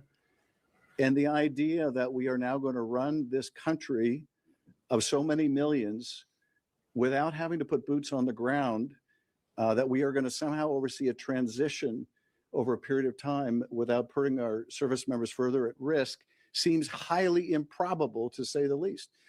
Even if we were to only put a diplomatic presence on the ground, that presence must be protected. And we can see the number of troops growing even without that initially being the intention. Now, if the administration believes, as it evidently does, that risking service members to procure oil of another country is worth the risk, then let them put that to a vote. Let them come to Congress. Let them seek an authorization to use military force in that way. But given the administration has committed not to engage in regime change and not to engage in new wars, but rather to put America first, what is happening seems directly contradictory to what the president promised. So I'm looking forward to the full debate that we have next week. I hope it is really the beginning of the debate, as Senator Kaine was saying. It's time to move this out of the skiff and into the public light. Let them come and make the case for the use of military force this way. We have seen all too often in our history great hopes, great expectations about what we could do, what we could accomplish through the use of military force or economic coercion to change a regime and change the character of that regime and build a society, a democratic society. And ultimately, it is our service members who have paid such a dear cost when those hopes and expectations ran into the reality on the ground. So very grateful to Senator Kaine for his leadership on this issue. Been proud to work with him on it, and very much looking forward to a full and comprehensive debate. I think as the president's pledges that we will stay there for years continue, Republican concern will continue to grow. And all of us understand that the votes we're casting now, we will be held to answer for, depending on future events. And so, again, my thanks, Senator Kaine and Leader, for your work on this important issue. Great. Questions? Yes, sir. Thank you, Mr. Leader. Senator Thone has said that this debate next week could eat into the time that you all would be proceeding with the minibus that the House is going to pass today. Are you concerned that you even mentioned that there may need to be a seat? There's a required 10 hours to debate, but we will work with Senator Kaine so we can do both. We'd like to move the mini CR. We'll see what happens in the House. I believe it is today. I believe it is this week. So you're confident that I think we want to try to do both. Absolutely. Leadership, Yes. how much do you think some of this saber rattling over the past couple of days from the president and the administration on Colombia, on Mexico, on Greenland, on Cuba contributed to the vote today? Look, people don't want endless war. And when even before we know what they're doing in Venezuela and what they want to do in Venezuela, they can even accomplish, and we don't even know how they're going to accomplish. They start talking about Colombia. They start talking about Mexico.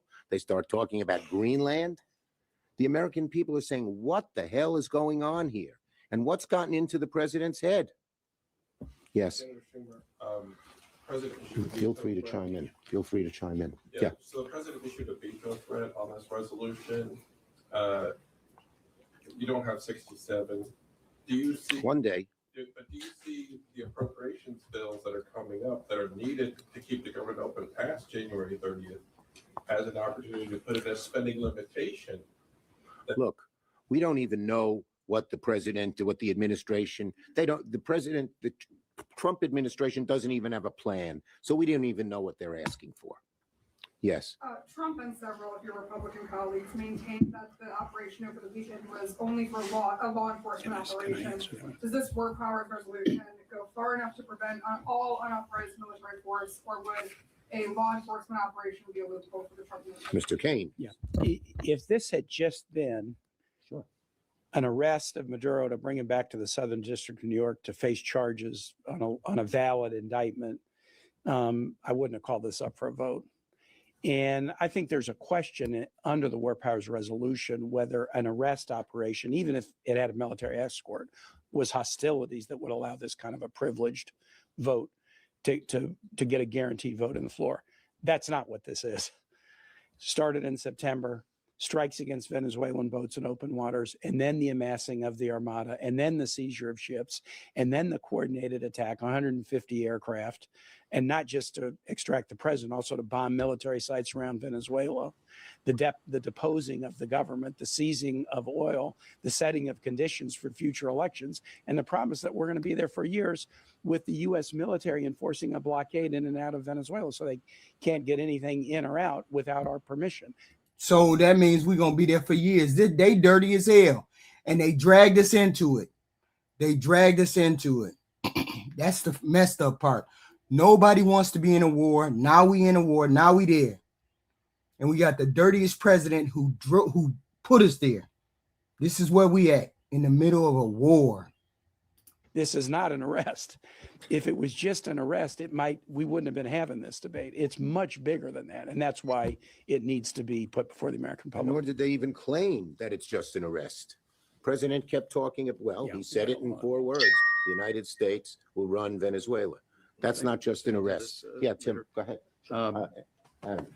2 points. First of all, if any other country did this, the United States, that is, blockaded our shores, sent in a military force to apprehend a fugitive, we would view that as far from a law enforcement operation. We would view that, frankly, as an act of war.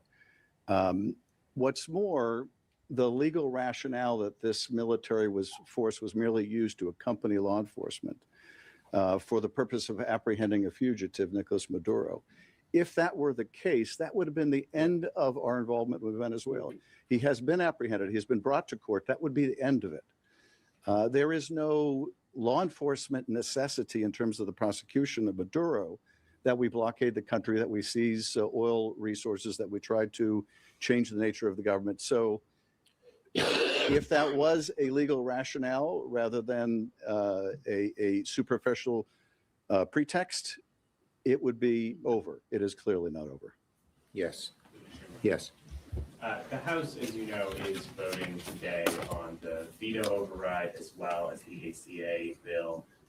Do you see this as if those votes are successful, do you see this in conjunction with the War Powers vote as a broader sort of rebuke of President Trump? Look, you sound goofy as hell, Robert DuPont.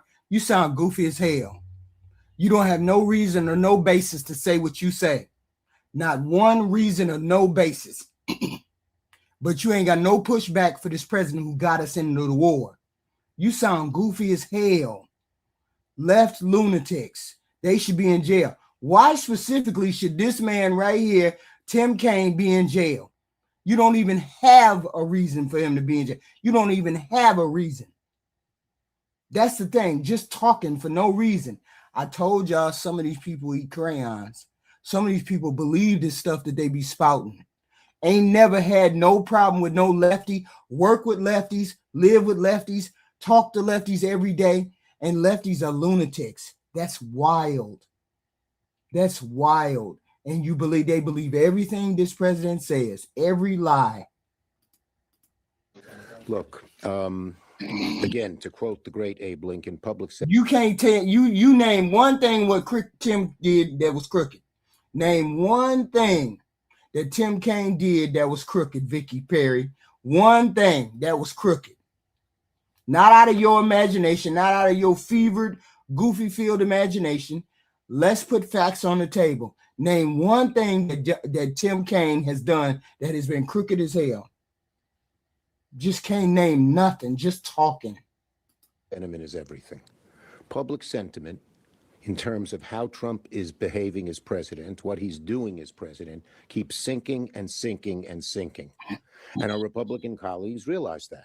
So I think on this issue and other issues, you're going to find our Republican colleagues saying, maybe following Trump is like Thelma and Louise, right over the cliff. Yes. Obviously, this might be for you or for Senator Kaine, but next week, part of this process is that there's an open amendment process. Do you anticipate this resolution being amended, any of those amendments passing? And what have some of your colleagues said? Only people like you think that, not King shit. Only people like you. You sure you don't take medication? Because the rest of us can see him. Maybe you can't see him. I don't think my colleagues on the other side thought it was going to pass. So I'm not sure that they've really thought that through. The last time we did this, after the Soleimani strike, we did pass a resolution. No, Vicky. You said he should be in jail. And I said, explain why he should be in jail. You said Tim Kaine should be in jail. That's my point. My point is, do you just be talking or do you have evidence that he should be in jail? Because if you ain't got evidence that he should be in jail, you shouldn't even be saying nothing like that. That don't even make sense. Do you know how that sounds? Look, Soleimani being gone is a good thing for the planet, but no war against Iran without a vote of Congress. And we did have about 7 or 8 amendments that we took up on the floor when the resolution. I'm sorry, you said he was crooked as hell. And I asked you to produce evidence, and you still haven't done that. Resolution was debated. We were able to deal with them all and dispatch them in the course of about 2 hours. If you're committed to a process, it doesn't have to drag out forever. We did 7 or 8 amendments, we voted on them, and then we moved that bill eventually to the president's desk. So it's early to say what might be out there, but I'm kind of inclined to agree with Senator Schumer. We know a lot that we can't describe. Once folks start to get deeper and deeper into this, I think they're not going to like it. And I would suspect that my colleagues may want to go light on the amendment process. Thank you, everybody. Thanks.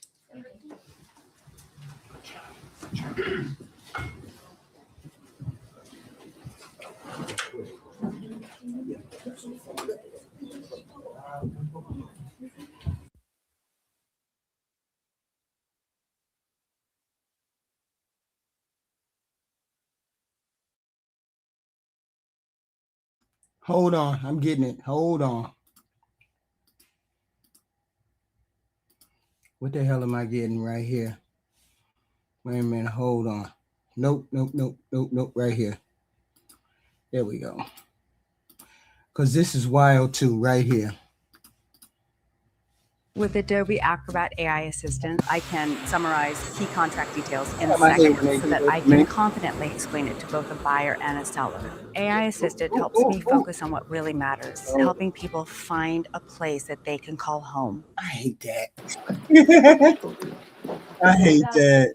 I'm sorry. Is thankful Hold for his on. service, for his friendship. Because, well, y'all. The work of working class folks, middle class.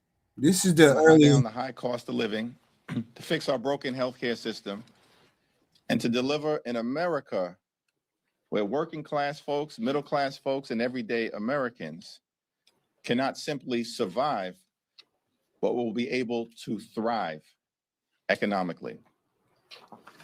Let me congratulate Leader Steny Hoyer on his announcement. Leader Hoyer is a tremendous public servant, iconic, transformational, and legendary leader. And the House Democratic Caucus will miss him, but the House Democratic Caucus is thankful for his service, for his friendship, for his mentorship, and certainly all that Leader Hoyer has done over decades of service here in the People's House to make life better for the American people. Later on today, House Democrats, joined by some of our Republican colleagues in a bipartisan coalition, will advance legislation to extend the Affordable Care Act tax credits to prevent millions of everyday Americans from experiencing dramatically increased premiums, copays, and deductibles that would prevent them from being able to go see a doctor when they need one. The cost of living in America is far too high. And from the very beginning of this Congress, House Democrats have said that we will work with our colleagues on the other side of the aisle in order to find bipartisan common ground. If our Republican colleagues are willing to focus on making life better for everyday Americans, which means addressing the affordability crisis in this country. The affordability crisis is not a hoax, it is very real. Despite what Donald Trump has had to say. Housing costs are too high, grocery costs are too high, utility bills are too high, childcare costs are too high, and healthcare costs are out of control. House Democrats, joined by Leader Schumer and Senate Democrats, have maintained from the very beginning that we were in this affordability fight until we win this affordability fight. And today, we have an opportunity to take a meaningful step forward to lower the high cost of living for everyday Americans, particularly as it relates to healthcare. But it's a battle that we will continue to wage on behalf of the American people. It's now my honor to yield to the highly distinguished leader of the Senate Democrats, Chuck Schumer. Thank you, Leader Jeffries, and thank you and House Democrats for their great work and what's happening on the floor today. I too want to just salute Steny Hoyer for an amazing, productive career. He will be missed. Democrats are going to make health care and other high costs, the high cost of living, the #1 issue for all of 2026. The average American family, there are millions of them discussing this right now. How are we going to pay the bills? Do I have to put aside my retirement to pay for my higher health care costs? What am I going to do with the higher bills that I'm facing? And every day, Americans are saying to their elected officials, do something about it. Unfortunately, our Republican friends have stood in the way of doing something about it, whether it's electric costs, healthcare costs, housing costs, tariffs, you name it. Yesterday, we Democrats in the Senate had a great forum to talk about housing costs. And then weeks ahead, we'll be talking about the cost of groceries and the cost of electricity, the cost of goods that tariffs have increased, the cost of childcare. And we will be relentless on focusing on this issue. Relentless. This is what the American people are demanding of us.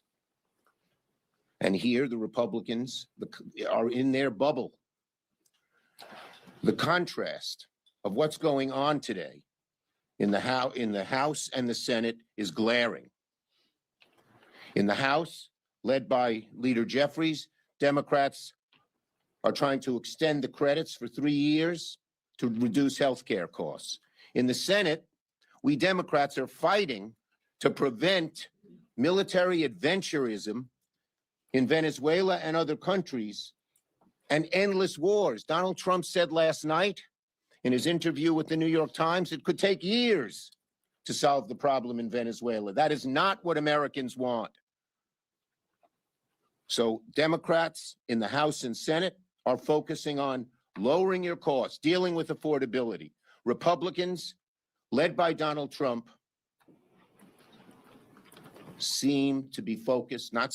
are focused on spending our treasure and, God forbid, lives in military adventurism overseas. Again, we are focused on lowering people's costs. We believe that's what the American people want us to do. Yeah. And I hope today there will be more Republicans joining this leader. And if Republicans in the Senate should listen to the American people, stop this military adventurism by voting for the War Powers Act, which could stop future actions in Venezuela without congressional approval. Thank you, Mr. Leader. In terms of the ACA, do you believe that a bipartisan deal is in reach in the Senate? And for the millions of people who are enrolled in the ACA, should they have confidence that these? Well, that's the thing. They still got a series of bills, a series of votes that they got to take. They got to take a series of votes. But the whole point of the day has been overshadowed by this shooting of this girl. So they should take advantage of this. You need to fight. You need to vote for this because of X, Y, and Z. They need to take advantage of this right now and get these things passed. Credits will actually be extended. Well, it's important to take a step forward today, a meaningful step, which is being done in a bipartisan way. Every single House Democrat, joined by a handful of our Republican colleagues, and we're thankful for the bipartisan partnership that is underway. We have to get that done. There's still 2 additional votes today before we can get the Affordable Care Act tax credit extension legislation over the finish line. So we're focused on that right now and have every confidence that Leader Schumer and Senate Democrats are going to do all that they need to do to work to get the legislation over the finish line. The Senate Democrats have been strong on this legislation, and they've been joined by a handful of Senate Republicans. Leader Thune needs to stop playing procedural games because we know that a majority of senators are already on record supporting a straightforward extension of the Affordable Care Act tax credits. Yeah, let me say, in answer to your question, American people should ask Leader Thune, are you willing to put this bill that the House now is moving forward on the floor of the Senate? Because it will pass. And that is the way to get this done. Right now, Leader Thune and Speaker Johnson have said they don't want to extend the ACA credits for a day, let alone a year.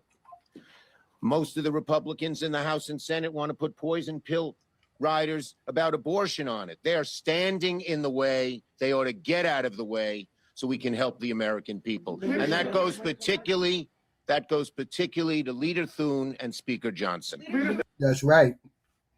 So that's why I say all the time, the Republicans need to be out of power because they don't want to govern. What they want to do is stand in the way of any kind of progress this United States make. No, they don't want to help the middle class. I'm sorry. They don't want to help the middle class. That's right. They don't want to help the middle class. Establishing a universal healthcare commission for livelihood, where no one lies awake at night wondering if they'll be able to afford insulin, whether they'll be able to afford it if their kid breaks their arm, whether they'll be able to afford it if their spouse has a pregnancy complication or a cancer diagnosis. It's not radical. It's not unrealistic. It's humanity. And the United States, arguably the wealthiest country in the world, doesn't have a universal healthcare system like every advanced nation in the world does. It's time for our nation's leaders to stop making excuses. It's time for us to find real solutions that put the American people first. I yield back to Representative Rivas. Thank you, Congresswoman. That's why I want single payer health care.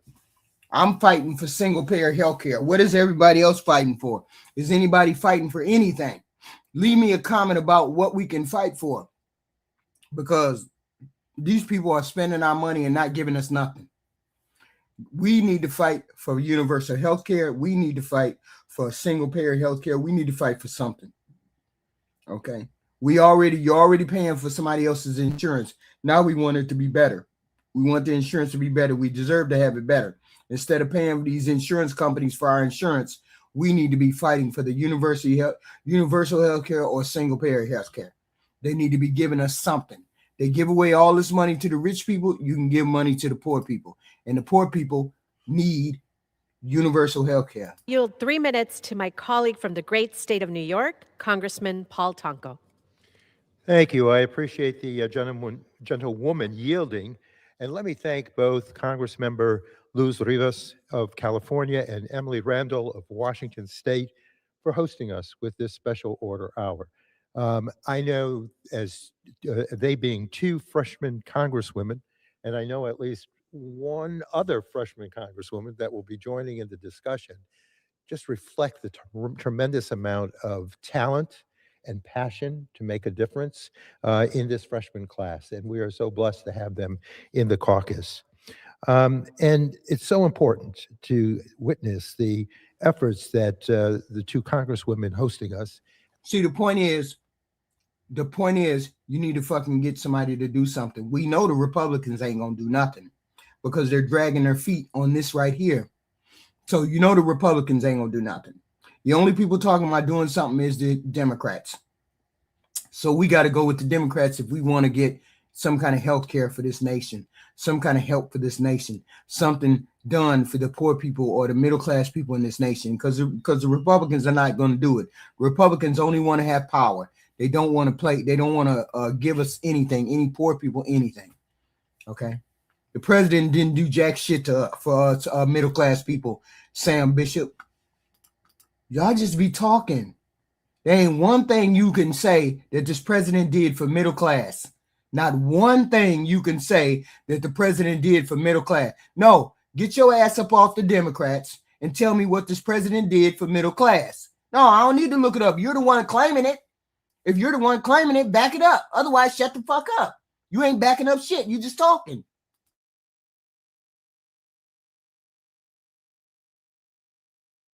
He ain't signed no deals for no middle class. I said middle class. Middle class, goofy. Have made in regard to accessibility and affordability. It's most appreciated. After months of pushing, Democrats succeeded in forcing a vote to extend ACA subsidies that offer life-saving health care benefits to millions of families. That extension just passed the House just hours ago, but the fight isn't over to secure these benefits and meaningfully lower costs for Americans. The Senate must act at once to restore these benefits and ease the burden of rising costs for people like Micaiah, one of my constituents from New York's 20th Congressional District. Micaiah was born and raised in Schenectady, New York. She recently turned 26 and was bumped off of her parents' health insurance plan.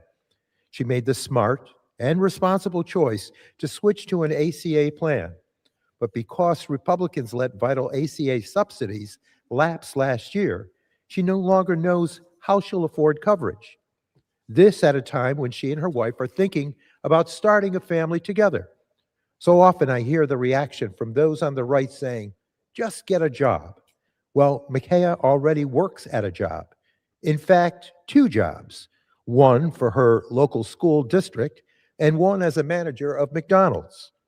All told, between both jobs, she works some 16 hours a day.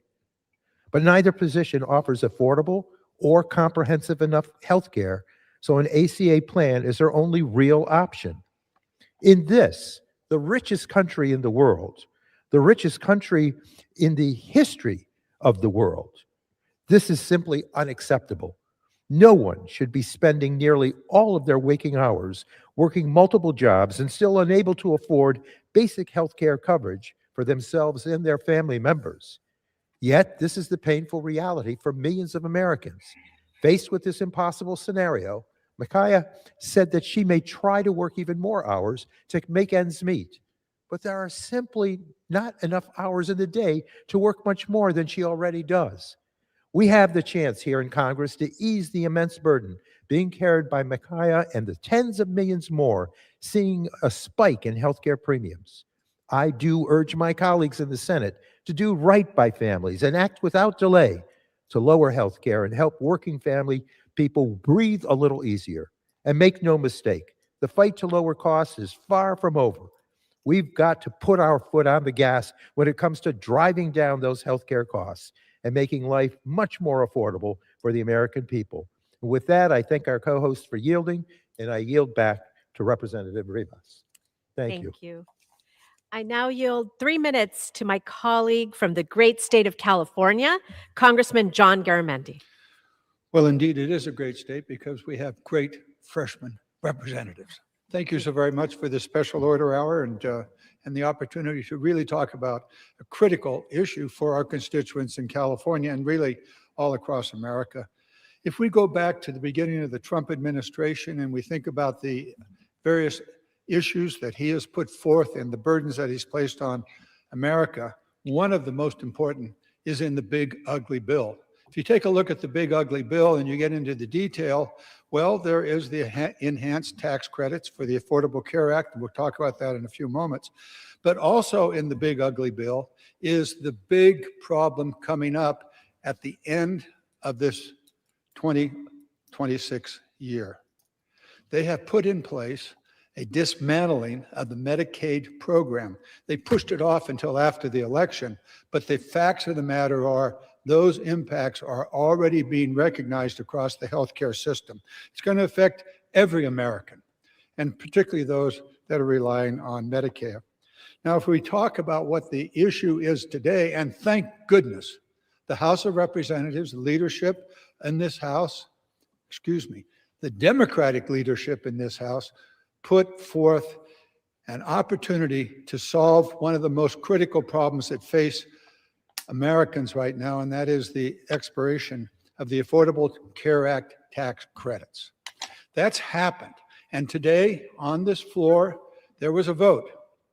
And fortunately, the House of Representatives, led by the Democrats and a handful of Republicans, pushed forward an extension, a 3-year extension of the Affordable Care Act subsidies, which will be exceedingly important. The Affordable Care Act enhanced premium credits expired. They expired last year at the end of the year, and 4 million Americans immediately faced the problem. The expiration of these tax credits not only raised the cost for individuals in the marketplace, it also raised the healthcare cost all across America because it rippled down into all aspects of the health care system, the insurance, and the operations of hospitals and clinics. These harmful impacts won't stop at the Affordable Care Act insurance premiums. Those costs are now across the system. Let me level with the American people. The Republican health care crisis has made you, Americans, having to wait longer for health care. It has made you, Americans, pay more for worse health care systems, and for you Americans, your clinic, your hospital in rural areas as well as urban areas has shut down. Why?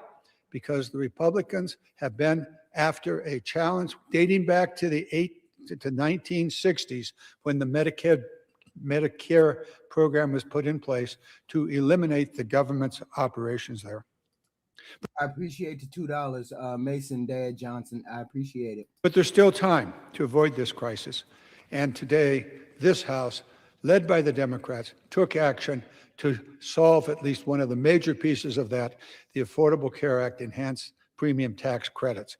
It's up to the Senate Republicans now. Hello, where are you, Senate Republicans?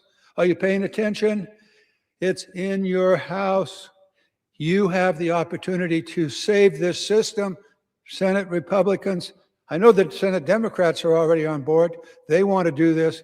Let's get this done. So let's challenge the Senate Republicans, see where they stand. We know where a whole lot of our Republican colleagues in the House of Representatives stands. They did not stand with Americans. They didn't stand with those people in your districts, in my districts, that are going to lose their Affordable Care Act insurance premiums. We've got work to do. This isn't the end of this crisis of health care. This is just one more step along the way to try to find some way to overcome the terrible burden that the Trump administration and the Republicans have placed on Americans as they go about trying to provide health care coverage for themselves, for their families, and for their communities. We met that challenge today. The Democrats here in the House of Representatives met that challenge today, and we forced through a 3-year extension of the Affordable Care Act insurance premium subsidies. And we're thankful that many and a handful of Republicans stood with us in this. I yield back. Thank you. I now yield 3 minutes to my colleague and friend from the great state of California, Veterans Affairs Ranking Member, Congressman Mark Takano. Okay, so thank goodness they got through to that. So now it's on the Republican side. So now we have to see if the Republicans actually want to help the American people. Now we have to see if they really want to help the American people. I wish both sides are open to the single payer or the universal. That is the thing that needs to be pushed. It's a single payer, one person, and then we all could enjoy health care. Everybody can enjoy health care. You already pay for health care out of your check. You already pay for other people. So please don't say, well, I don't want to pay for other people. We already do that. We already pay for other people. We already spend our money trying to go to, take care of, these extra fees and this extra. When we get to the doctor, we got to pay the extra money. We got to pay a copay, and we got to do all this other extra shit. With single payer, you probably wouldn't have to do all of that. That's the whole point of the single payer. We probably wouldn't have to do all that. Our money would just go directly to that payment, and it would come out of our taxes. In most countries who have single payer or who have universal, their taxes are no more, maybe 1 or 2 notches above ours. Tax-wise, percentages above ours, maybe 2 or 3 percentage points above ours that they pay. We can afford to pay 2 or 3 more percent to get universal health care and free college. We just can. I thank my California colleague for yielding me the time. Thank you, Congresswoman Rivas, for co-hosting, and I thank Emily Randall of Washington for also co-hosting this important Congressional Progressive Caucus Special Order Hour. Now, we are here because this heretofore do-nothing Republican Congress has let 22 million Americans get priced out of their health care. I learned of a coffee house owner in Riverside, a good friend of mine, whose health insurance went from $600 a month to $1,100 a month. We are here because my Republican colleagues think our national budget is too tight to ensure that our seniors and families can afford health care, but it's flush enough with enough cash to fund escapades in Venezuela and billions of new spending on ICE, and give billionaires permanent tax cuts. We're here because Democrats, and they're talking about giving the Greenland people, the people who live in Greenland, giving those people money to go along with us taking over Greenland. They're talking about giving them $10 to $100,000 a piece, each person, if they go along with us buying or getting Greenland. are the ones that are keeping health care front and center for this body.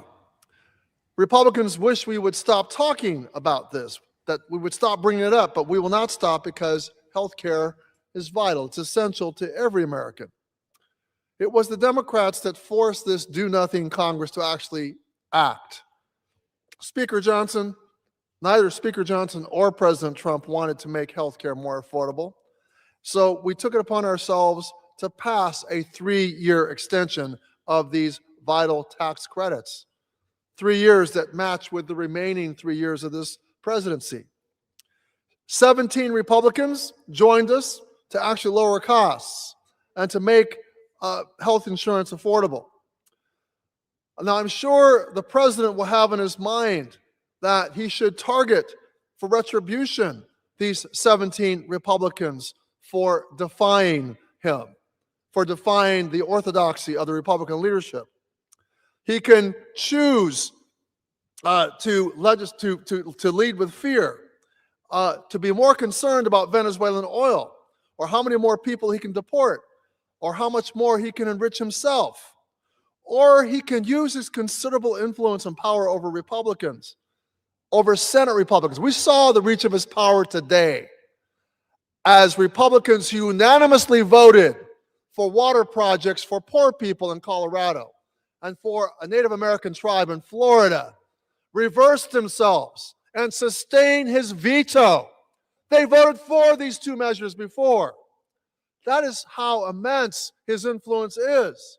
The question is, will he get 7 Republicans to do something right for the American people and lower health care costs? And will he use his influence to help Americans lower costs, healthcare costs for all Americans, or will he act in retribution? He can lower healthcare costs for all by expanding the pool of insured. The fight is not over. We still have to get through the Senate, but the key to all this is President Trump. Will he demand that the Senate pass a 3-year extension of this bill, 3-year extension of healthcare tax credits? That's the big question. I yield back, my friend. Thank you. I now yield 3 minutes to my colleague and friend from the great state of Arizona, Congresswoman Adelita Grijalva. Thank you, Representative Rivas and Representative Randall, for leading on this very urgent healthcare issue. Millions of Americans who depend on the Affordable Health Care Act are selecting their plans right now. And what they are seeing are healthcare options that they cannot afford due to Republicans' refusal to extend premium assistance. So I'm here today speaking on behalf of my constituents in Southern Arizona and those throughout the nation. I'm here for the parents that are going through their monthly budget, trying to figure out what they can give up just to be able to pay for these premiums. And I'm speaking for those who have the horrible feeling in the pit of their stomachs because they know the risk of being uninsured, being one hospital visit away from bankruptcy. My Republican colleagues, and certainly Donald Trump, might understand this, but health insurance is not a luxury. It is a necessity. The facts are clear. Republicans paid for their $1 trillion tax giveaway for the wealthy by cutting health care, plain and simple. Over 10 million people will lose their Medicaid, and now millions more could lose their health coverage because they can't afford their premiums. 22 million people, including 400,000 Arizonans with marketplace coverage, are already seeing their healthcare premiums skyrocket. These cuts mean the closure of rural hospitals in Arizona, job losses in our healthcare sector, higher healthcare costs for those with private insurance, and the overall stress to an already stretched thin healthcare system. The state of Arizona has estimated the impact of Medicaid cuts alone to be $34 billion over the next 10 years. For every $1 billion tax cut, there is an estimated loss of 36,000 jobs across multiple industries. And while the economic impacts will be devastating throughout the state, the most immediate impact will be on those going without needed health care. Already a community health care center in my district is feeling the impact of the health care cuts. In 2025, they saw significant cuts in their Ryan White Part B funding. Due to these cuts, some positions had to be eliminated and workflows realigned, including the loss of a medical case management and treatment adherence support. The impacts are real. For instance, a 29-year-old woman diagnosed with HIV during her pregnancy. She's a mom of 2 young kids, 7 and 1 years old. She has struggled with mental illness, depression, and cognitive delay. Because she lacks daily adherence support and for her life-saving Valley fever medication, she has been hospitalized 3 times due to sepsis related to the condition. Another 18-year-old with HIV who works as a landscaper has not been able to get back on his medication due to the loss of insurance. His employer does not provide insurance and he makes too much money to qualify for Medicaid.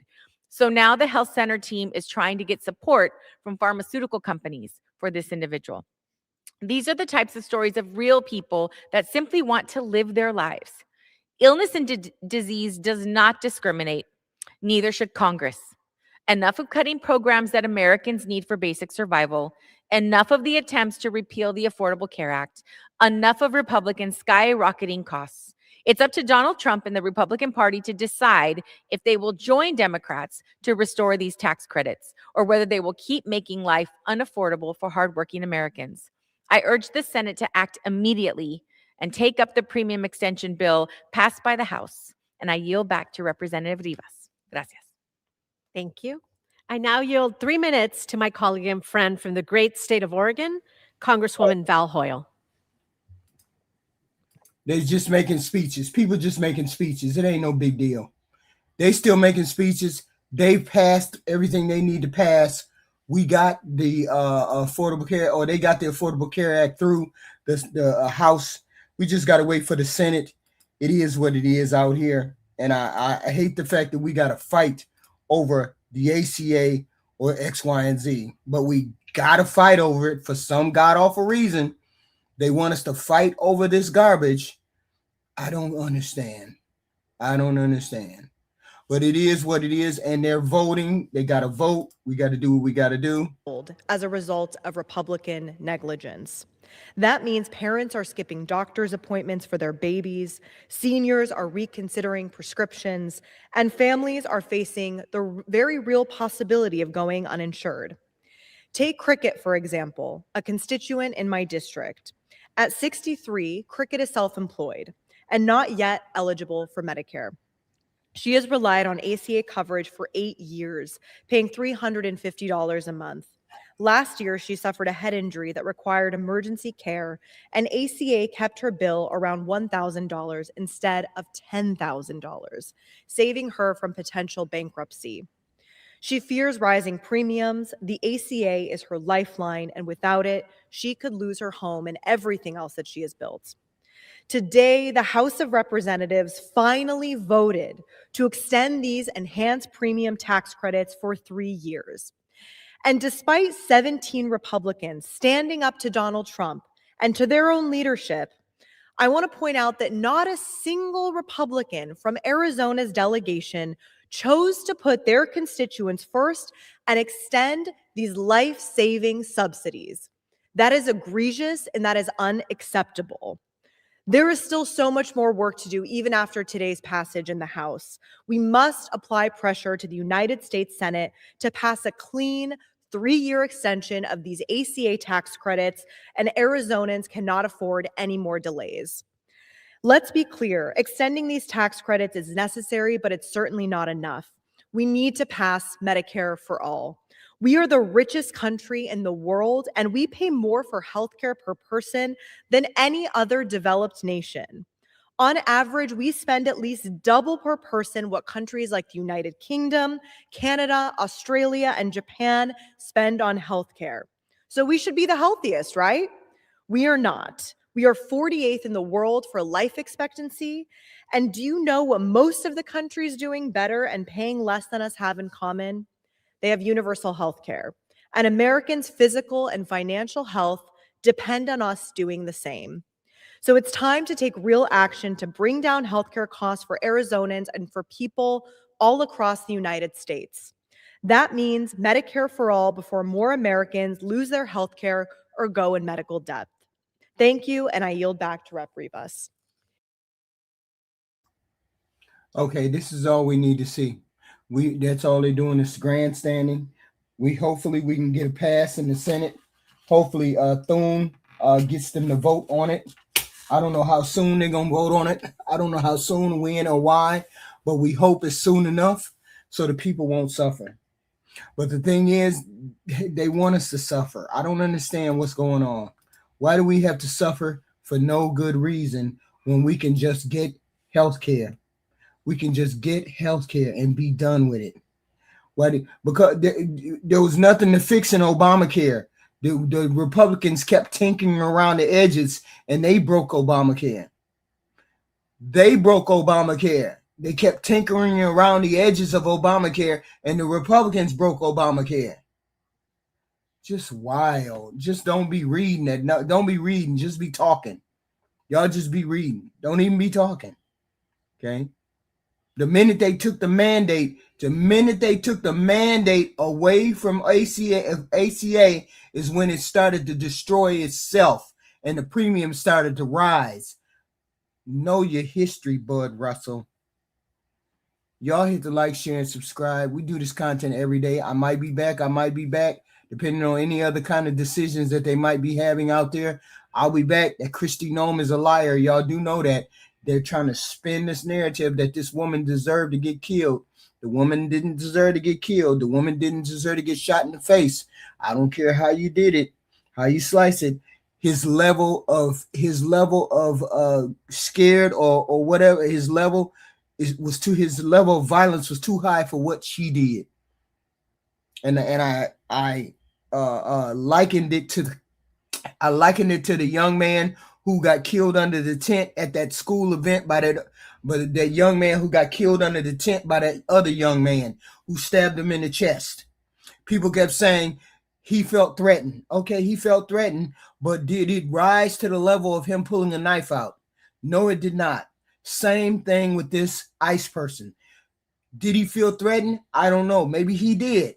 But did it rise to the level where you were supposed to shoot somebody in the face? No, it did not. So therefore, you should be behind bars awaiting a trial. And it doesn't matter whether she was trying to run you over or not. She didn't run you over. She didn't run you over. Okay? That's the whole point. And then we have to look at that carefully. Now the administration is trying to spin it. Okay? The administration is trying to spin it like she tried to run him over. It doesn't matter whether she was or not. She wasn't trying to run him over at that particular time. And it didn't rise to the level of a fatal shooting in the face. That's the whole point. Doesn't matter what they were doing at the time. Doesn't matter that the young boy under the tent was pushing the other little boy, telling them to get out from under the tent. You don't belong here. Get out of here. And all of them was standing up in front of him at X, Y, and Z. It don't matter how it was. He pulled out a knife, and it was too high of a level for the threat. Just like that, pulling the gun out and shooting a woman, that was too high of a level for the threat. She wasn't that much of a threat, and you didn't need to pull a gun out. That's the whole point. And even if she deserved a gun, even if she was doing anything crazy or untoward, it still didn't rise to the level of getting shot in the face. And yeah, he probably planned it. I believe that this administration has given these people immunity. They're telling them they can do whatever they want to do, however you want to do it. If you shoot somebody, oh well, we will cover it up. We will try to make it seem as though it was okay. This is exactly what they're going to do. This is how they're going to cover it up. This is how they're going to make that girl's death be a lie. And it's up to the American people not to let it be a lie. They're going to let her death be a lie. And the American people, Goofy's going to go right along with it. Oh, well, she deserved. She was there. She tried to run him over. It doesn't matter whether she did or not. The level of threat was not there for him to pull that much force out. Yes, there's levels of how much force. And that was not right. That did not rise to the level of him pulling a gun out. Okay. That did not rise to the level of him pulling a gun out. Her in a car. And he knew it. She was, and the thing was, we can see and everybody can see she's turned away from him, going in the other direction, and he still shoots. And she still shoots. And he still shoots her. Which says their story is bullshit. And they're trying to snow it. And only goofies are going to believe the story. We already seen it with our eyes. We saw her going different way than running him over. He was never run over. That's correct. He just simply murdered the woman. He just simply murdered the woman. And I believe, like I said, I believe this president has given these people immunity to do these things. I'm going to give you an immunity to do it. And when you do it, because he was too cocky and he was too confident, walking around without the thing on his face. He didn't care whether people saw him or not. He didn't care whether somebody saw him or not. Okay. But the point is, Bud Russell, this one wasn't. And the point is, Bud Russell, she was going the other way. She wasn't trying to drag him and she wasn't trying to run him over. Okay. So that's crazy. Slip over. You wrong for that, Nick Rose. You wrong. So I will be back. I will be back. Please hit the like, share, and subscribe button. I appreciate it. I appreciate all of y'all. Y'all know I do. I'll be back. You know something is gonna kick off tonight. I will be back. How does that relate? What? Luke Skywalker, are you saying because she was following them, she deserved to get shot in the face? She was following them, so she deserved to get shot in the face? No, that the level of threat was not there. You know something else is gonna happen. I'll be back. You know something else will be happening. I'll be